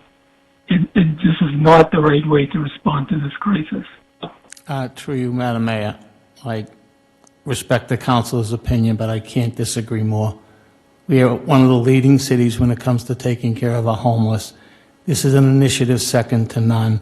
The amount of work and time and effort that's gone into this to make sure we're stepping up far beyond to protect our homeless, I am incredibly proud of, and I just cannot sit here and make it say that this is not going to be a safe place or not the right decision based on the time I've spent with the Public Health Department, with Bay Cove, with Public Safety, and all the people who have worked incredible hours to turn this building into a first-class, safe operation for our homeless, for our infected homeless, and I just have to say that, and I'm sorry. So those were the questions for you, Councillor Zondervan. With that, I think we've heard from the entire council. So thank you for the general update, and we'll see you probably very soon. Thank you. Madam Mayor, point of information. Councillor Toomey. So you, the city manager, are the individual councils allowed to visit the site before or the opening, or? I'm sure we can work something out. We, the mayor, have seen it. Now that we're probably not going to open until Friday, I'd be happy to try to set something up that if we could try to do all the councils at once, because it's a time-consuming trip. Or probably do a video. Or virtual. A virtual tour. We can figure something out. I think a virtual I think tour. it'll be helpful. given Thank you. Everything. Commissioner. Through you, Madam Mayor, Councilor Toomey, we're in the process of setting up a virtual tour, so we'll get that information out to you. So we will do a roll call on City Manager Agenda Item Number 4 to place this communication on file. Mr. Clerk? Councilor Carlone. Yes. Yes. Vice Mayor Mallon. Yes. Yes. Councilor McGovern. Yes. Yes. Councilor Nolan. Yes. Yes. Councilor Simmons. Yes. Yes. Councilor Sabrina Wheeler. Yes. Yes. Councilor Toomey. Yes. Yes. Councilor Zondervan. No. No. Mayor Siddiqui. Yes. Yes. The motion passes 8 in favor, 1 against. We now move on back to City Manager agenda under number 1, a communication transmitted from Louis A. DiPasquale, City Manager, relative to a request for the City Council to adopt a statutory small business exemption for personal property accounts equal to or less than $10,000 in assessed value, and if approved as a special act by the legislature and governor of the Commonwealth for personal property accounts equal to or less than $20,000 in assessed value. This was pulled by Councilor Toomey. Councilor Toomey? Thank you, Madam Mayor. Just on behalf of, I know a lot of small business owners really appreciate the city doing this, going to an exemption from $10,000 to $20,000. I just had a quick question. If you would just answer how you get to the 20,000 versus 25 or 30,000. But I know, speaking for all my colleagues and the small business owners, that really appreciate the efforts the city is making to assist these small businesses as they're certainly struggling during this crisis. But it was just a quick question. 25 and 30, I'm not going to. I think it's great that we're doing this. If you just briefly answer that. Thank you. Sure. Through you, Madam Mayor. Excuse me. We ran some additional analysis, and looking at the larger exemption amounts, we found that the higher the exemption, the more chain restaurants and more chain businesses were included in the exemption. So our intent in proposing this exemption is to help small local businesses. And by keeping the exemption at $20,000 or less, the city is having the biggest impact on helping small business. I think as an aside, Brookline is another town that did the same exemption, and they picked $5,000, and that was the same reason, is they wanted to make sure they were helping local businesses and not chains. Thank you, Madam Mayor. That answered my question. I appreciate your help on this. Councilors, thank you. Councilors, any additional questions? Madam Mayor? Yes. Vice Mayor Mallon? Thank you, Madam Mayor, through you to the City Manager and Ms. Willett. I just wanted to say thank you so much for working on this. I know it was something that we had been talking about in a kind of a list of things that we were going to be looking at for small business and local business owners here in Cambridge to lighten their financial load. It was a priority before COVID hit, and it's even more of a priority now. I think just looking at all of the different ways that we can be creative around reducing fees where necessary and important, anything that we can do at this time that's within our power to be really taking some of the load off, the financial load off of our small businesses. As we've heard earlier tonight and in previous meetings, they are bearing the brunt of the closures to flatten the curve and keep people safe. But at the same time, we want to make sure that as a city, we are doing everything possible that we can do to ensure that, you know, when we come out of this crisis, we still have a Main Street. So I just wanted to mainly thank Ms. Willett for being very, very creative here and working very hard on this out of the gate. And I look forward to the many more initiatives that we can be looking at during this crisis to support our small business community. So thanks to the team. I know it may not seem like a lot of money, but I think if we have a number of these programs and initiatives, a lot of these small amounts can really make a big, impactful difference. So thank you so much. Through you, Madam Mayor, I want to thank the Vice Mayor and the entire City Council. They have really made small businesses a top priority, and we're glad to be able to put this in front. But again, it's really been a team effort with the council and the staff to make sure that we do everything we can for our small business population. Anyone else? Madam Mayor? Madam Mayor, I could speak. So, Mayor Siddiqui? Okay, 1 second, guys. I know everyone wants to talk. Councilor Zondervan, then Councilor McGovern, and then Councilor Nolan.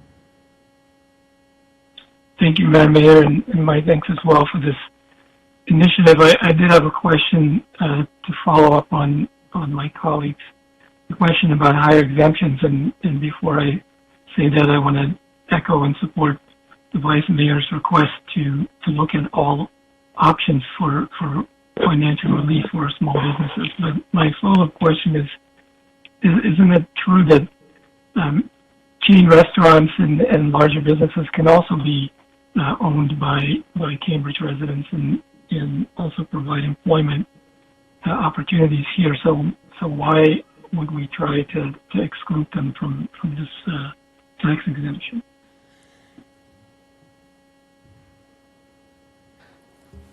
Through you, Madam Mayor, in pulling the list of businesses that would have been included in the $30,000 amount, we're looking at large national chains, a lot of them at Cambridge side. And to me, it doesn't seem like we want to be subsidizing businesses like Victoria's Secret and GameStop and Sprint stores by giving them this advantage when we should be using it for small business. Counselor? Okay, thank you. Counselor McGovern and then Counselor Nolan. I have nothing, Madam Mayor. Counselor Nolan? Thank you. I echo in my appreciation for working on something, even though it's a relatively small amount, it sends a signal and every dollar helps. Is there any discussion of ways to help on other personal property, not just of small businesses, but residents or others, particularly because so many of the small business owners are actually residents of Cambridge?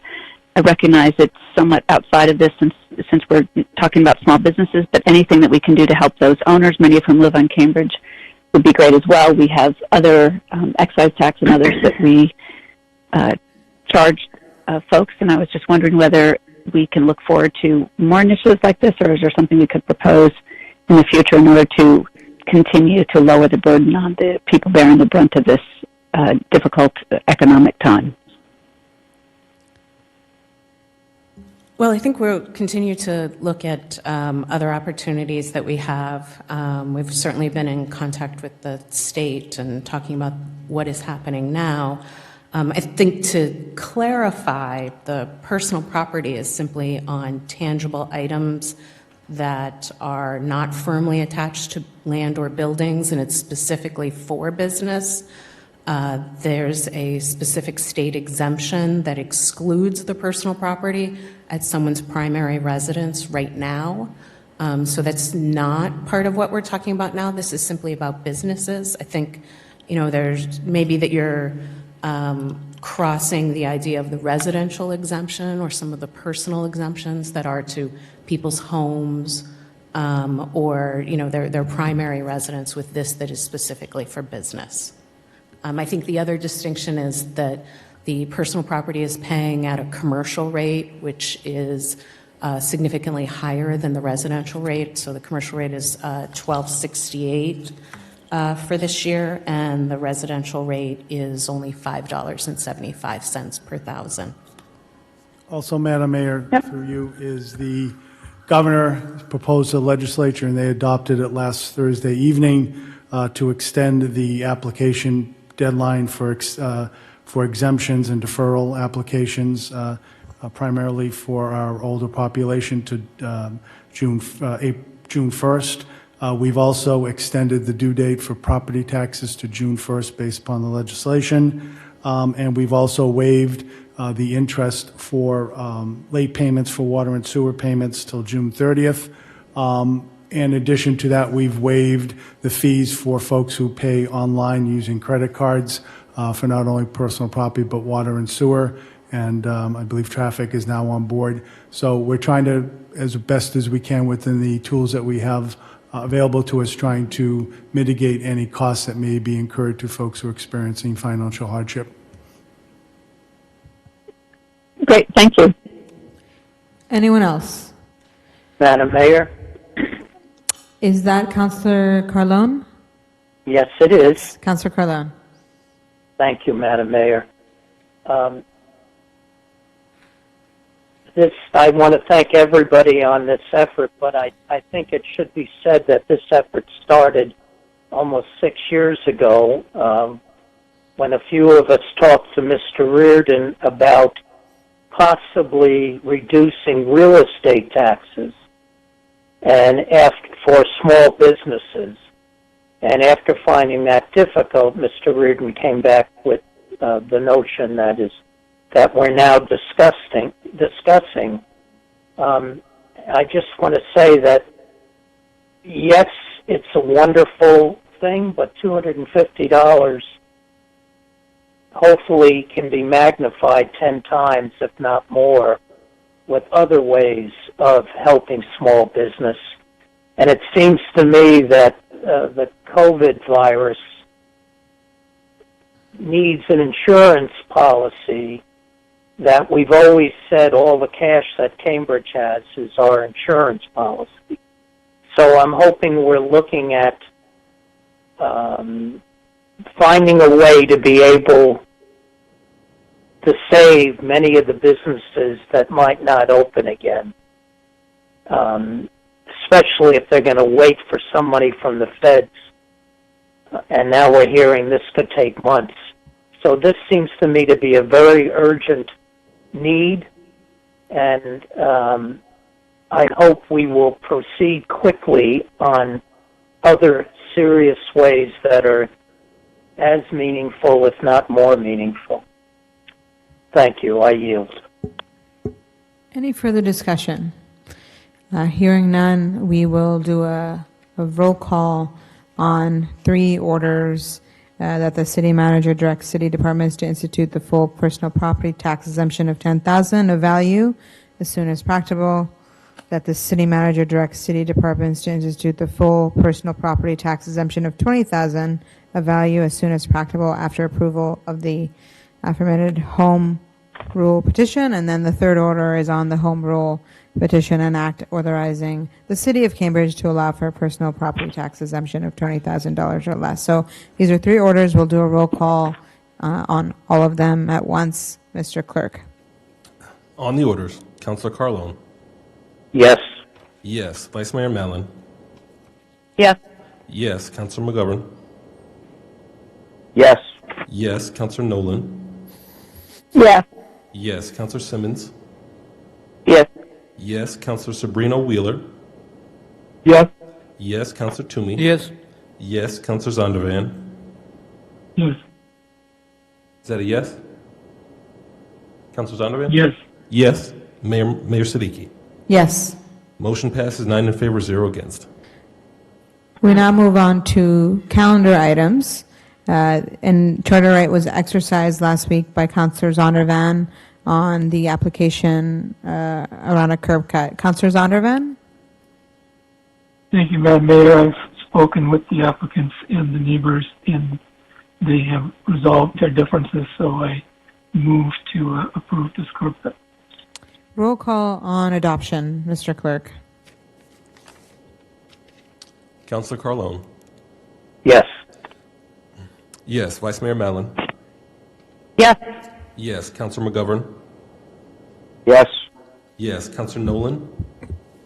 Yes. Yes. Councilor Simmons. Yes. Yes. Councilor Sabrina Wheeler. Yes. Yes. Councilor Toomey. Yes. Yes. Councilor Zondervan. Yes. Yes. Mayor Siddiqui.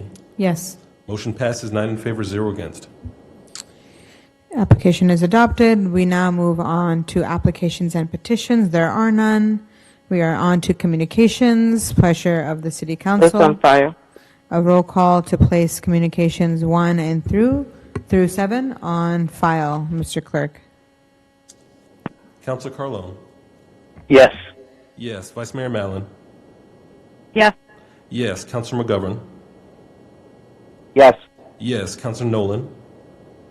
Yes. Yes. Councilor Simmons. Yes. Yes. Councilor Sabrina Wheeler. Yes. Yes. Councilor Toomey. Yes. Yes. Councilor Zondervan. Yes. Yes. Mayor Siddiqui. Yes. Motion passes 9 in favor, 0 against. We now move on to resolutions. Pleasure of the City Council. Madam Mayor, Councilor Toomey. number 2. Number 2, roll call on number 1. Councilor Carlone. Yes. Yes. Vice Mayor Mallon. Yes. Yes. Councilor McGovern. Yes. Yes. Councilor Nolan. Yes. Yes. Councilor Simmons. Yes. Yes. Councilor Sabrina Wheeler. Yes. Yes. Councilor Toomey. Yes. Yes. Councilor Zondervan. Yes. Yes. Mayor Siddiqui. Yes. Motion passes 9 in favor, 0 against. We are now on to resolution number 2.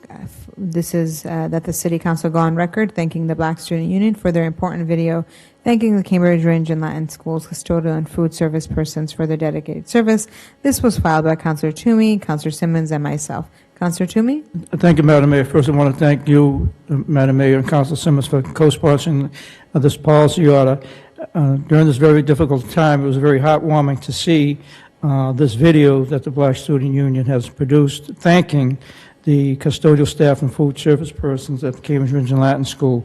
And this just is another example of how this community is really pulling together and working with each other. And I would respectfully ask, Madam Mayor, because I thought this is very important, if you could just read the whereas so that people at home know exactly what was put into this. 125 students and alumni participated in this, and it took a lot of work, but they went out of their way to produce this to thank all those people who are working to service our community. Sure. Whereas throughout the month of March, the Cambridge community has felt the impact of the COVID-19 emergency. And whereas this emergency led the Black Student Union to curate a video in recognition of the hard work of the custodial staff and food service persons of Cambridge Range and Latin School who are still working every day at the building, cleaning spaces, providing meals for students, and soon to be supporting the homeless community in the school's field house. And whereas the video features over 125 students and alumni, now therefore be it resolved that the City Council go on record thanking the Black Student Union for producing this important video, thanking the Cambridge Range and Latin Schools custodial and food service persons for their dedicated service, and be it further resolved that the city clerk be and hereby is requested to forward a suitably engrossed copy of this resolution to the Black Student Union on behalf of the entire City Council. Councilor Simmons, would you like to add anything? No, thank you, Madam Mayor. I yield the floor. Thank you for sharing this resolution, and I was happy to be a co-sponsor. I know many of us shared the video on social media, and it got a lot of likes, so the students are very happy. So on adoption of the resolution number 2, roll call, Mr. Clerk. On adoption, Councilor Carlone. Yes. Yes. Vice Mayor Mallon. Yes. Yes. Councilor McGovern. Yes. Yes. Councilor Nolan. Yes. Yes. Councilor Simmons. Yes. Yes. Councilor Sabrina Wheeler. Yes. Yes. Councilor Toomey. Yes. Yes. Councilor Zondervan. Yes. Yes. Mayor Siddiqui. Yes. Motion passes 9 in favor, 0 against. We are now on to policy orders and resolution list. Pleasure of the City Council. 1 second. Mr. Clerk? Oh, Mr. Clerk has an announcement. Just as a housekeeping issue for the council, policy item number 1, which was submitted by Councilor Simmons, slipped through the cracks. It goes through review in the City Council's office before it gets submitted. Obviously, we're in slightly modified times in the office. As we discussed earlier, there's a policy that says that the specific rule in Robert's Rules specifically says that an item that is substantially similar to a previous item should not be coming before the council in the same session. This item, after I read it, is substantially similar to policy order number 5, which the council voted on the March 30th meeting. So with that, I would recommend that the council, because it's on the agenda, have to vote it down rather than vote it forward, because the council already voted on it at the past. Madam Chair. Councilor Simmons. Thank you, Madam Chair. So the clerk and I spoke about this, and I feel like we disagree a little bit. In the order, I refer to the March 30th, 2020 City Council order. That order specifically asked, which I supported. It was offered by Councilor Toomey. I thank him very much, and I supported it. It asked to hear about the impact on free cash and to hear back by June of 2020. I wanted to take that further, that we look at, because Councilor Carlone, the co-chair, and I chair the Finance Committee, we will be having discussions in some context about the budget. It seemed to be prudent and appropriate to talk about the impact of the COVID-19 pandemic on the future budget, not stopping at 2020, and that is what this is supposed to speak to, not to. If you look at the whereas, the second whereas, it says that city manager provide a financial impact summary on how these unexpected expenditures will impact the city's budget and free cash reserves from April 1st to June 30th, 2020. The order in this order says the city manager being hereby is requested to confer with the relevant city departments to give the council a financial impact summary on how the local COVID-19 response will impact the city's free cash and the ability to budget looking into July of 2021. So the idea, and perhaps it's not written appropriately, is to look at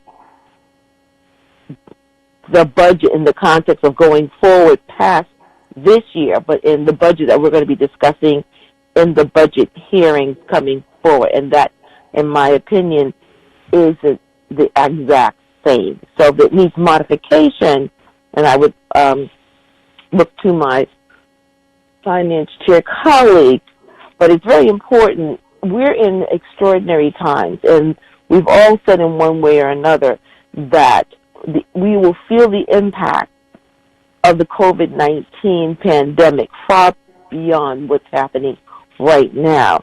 And so it seems very prudent that we look a year, maybe even two, to see how this is going to impact us financially. We have done extraordinary work, and we've gotten lots of money from outside sources, and I am in particular very grateful for that. But we are spending down free cash. That's what the earlier order speaks to. What happened to the budget in 21 and looking at 22? So that was what the intent of that particular order meant to speak to, and not to duplicate what my colleague had said earlier, not my earlier colleague, what my colleague, Councilor Toomey, had suggested in his proposed order last week. I yield the floor. A point of order, Madam Mayor. Are we discussing the policy order or simply discussing whether or not it is in order? So the clerk has said that his recommendation is to take a vote and vote it down because he finds it to be similar to the one we passed last week. We just heard from Councilor Simmons that there is some nuance there, and in her opinion, it is slightly different. And so I think, I'm looking at the time. As much as I love you guys, I think I don't want to belabor this. I prefer that we do the recommended roll call, and my colleagues can decide. Madam Chair, I'll charter write it. What? You're going to charter write it? My charter write. Okay. Yes. Charter write is exercise. Mr. Clerk? Again, I don't want to keep the council here longer than the council needs to be. Again, the item technically is not appropriately, at least in the clerk's opinion, not appropriately on the agenda. The council can do whatever it wants to do, but I don't think it would be appropriate to charter write an item that shouldn't be on the agenda per se.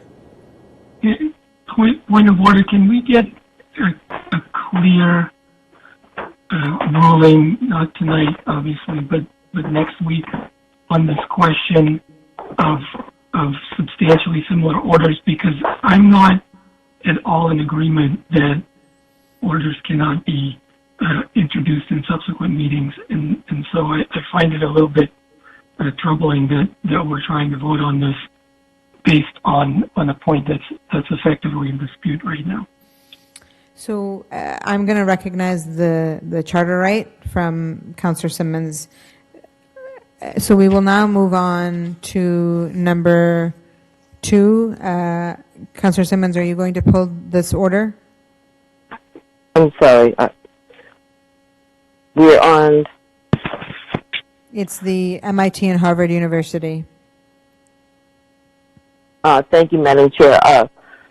I would respectfully ask that we place this on file because you and I did have, and thank you very much, you organized a conversation that addressed this this issue. So we're actually working on that through you, Madam Chair. So with your indulgence, I would just place it on file. Sure. So because we're in the process of doing it, and I thank you so much for organizing the meeting today. And Councillor Toomey, we can follow up with you as well on that discussion. So let's place this on file. Roll call. On placing the matter on file, Councillor Carlone. Yes. Yes. Vice Mayor Mallon. Yes. Yes. Councillor McGovern. Yes. Yes. Councillor Nolan. Yes. Yes. Councillor Simmons. Yes. Yes. Councillor Sabrina Wheeler. Yes. Yes. Councillor Toomey. Yes. Yes. Councillor Zondervan. Yes. Yes. Mayor Siddiqui. Yes. Motion passes 9 in favor, 0 against. Councillor Toomey, would you like to discuss number 3? I think we already talked about the state assistant with the comprehensive housing plan, so I would just move the adoption. If everyone else is okay with that, we'll do a roll call on policy order number 3. On policy order number 3, Councillor Carlone. Yes. Yes. Vice Mayor Mallon. Yes. Yes. Councillor McGovern. Yes. Yes. Councillor Nolan. Yes. Yes. Councillor Simmons. Yes. Yes. Councillor Sabrina Wheeler. Yes. Yes. Councillor Toomey. Yes. Yes. Councillor Zondervan. Yes. Yes. Mayor Siddiqui. Yes. Motion passes 9 in favor, 0 against. We're now on the final policy order that the city manager expand tax filings and stimulus benefit assistance. Councillor Sabrina Wheeler? Yes, thank you. I'll speak about it briefly. The $2 trillion stimulus that the federal government passed recently in response to the pandemic includes direct cash assistance, and many individuals may receive up to $1,200. However, because the cash assistance is tied to the tax filing system, homeless and low-income residents who haven't filed a return recently or who don't have a permanent address may have trouble receiving it. Additionally, some of the tax filing assistance programs that usually take place, such as that offered by the Harvard Law School, have been affected by the pandemic. This policy order directs the city to provide additional tax filing assistance and to advertise that widely, especially to homeless and low-income residents, especially that this up to $1,200 may be available to them because of the stimulus. Councillor Zondervan, would you like anything to add as a co-sponsor?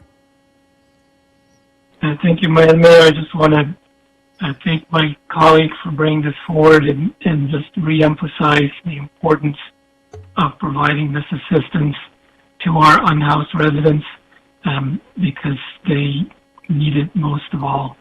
So anything that we can do to support them in obtaining this federal assistance is really appreciated. Great. Is there any further comment or discussion? Madam Mayor? Councillor McGovern? Yeah, just real quick. Happy to support this order, certainly around the assistance programs. I will point out that, and this is something that folks should share, but homeless or unhoused residents can use the multi-service center as an address already and get mail delivered there. So that is actually already in place. And so we should spread that, make sure people know about that. Thank you. Thank you. Hearing no further comment on adoption, roll call, Mr. Clerk? Councillor Carlo. Yes. Yes. Vice Mayor Mallon. Yes. Yes. Councillor McGovern. Yes. Yes. Yes. Councillor Nolan. Yes. Yes. Councillor Simmons. Yes. Yes. Councillor Sabrina Wheeler. Yes. Yes. Councillor Toomey. Yes. Yes. Mayor Siddiqui. Yes. Motion passes 9 in favor, 0 against. We are now. I didn't get to vote. Councillor Zondervan is stating he didn't get to vote. Mr. Clerk?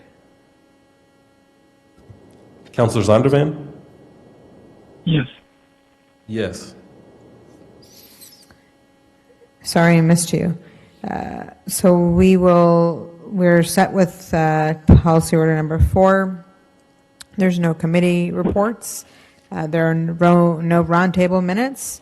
And there are also no communications and reports from other city officers. Are there any late resolutions, Mr. Clerk? I have no late resolutions. Are there any late policy orders? I have no late policy orders. Any announcements by my colleagues? Hearing none. Mayor Siddiqui. Move adjournment. Councillor Nolan, you got in before the adjournment. Councillor Nolan. Yes, I just want to remind all of us to do everything we possibly can to remind people of the communications available to people who seek information in this crisis. I still run into people who don't know that the city is providing information, that there's something you can sign up for to get updates. And as unbelievable as it may seem for those of us who are inundated with this information, I think the more that we can do to ensure that people understand where to get information, and particularly in languages, to let them know that many of our communications are in several different languages. I think it's incumbent on us to remember that as we go forward. Thank you. Thank you. Hearing no further announcements on a motion to adjourn by Councillor Simmons, roll call. On adjournment, Councilor Carlone. Yes. Yes. Vice Mayor Matlin. Yes. Yes. Councilor McGovern. Yes. Yes. Councilor Nolan. Yes. Yes. Councilor Simmons. Yes. Yes. Councilor Sabrina Wheeler. Yes. Yes. Councilor Toomey. Yes. Yes. Councilor Zondervan. Yes. Yes. Mayor Siddiqui. Yes. Motion passes 9 in favor, 0 against. Good night, everyone. Good night. Mm-hmm. Night.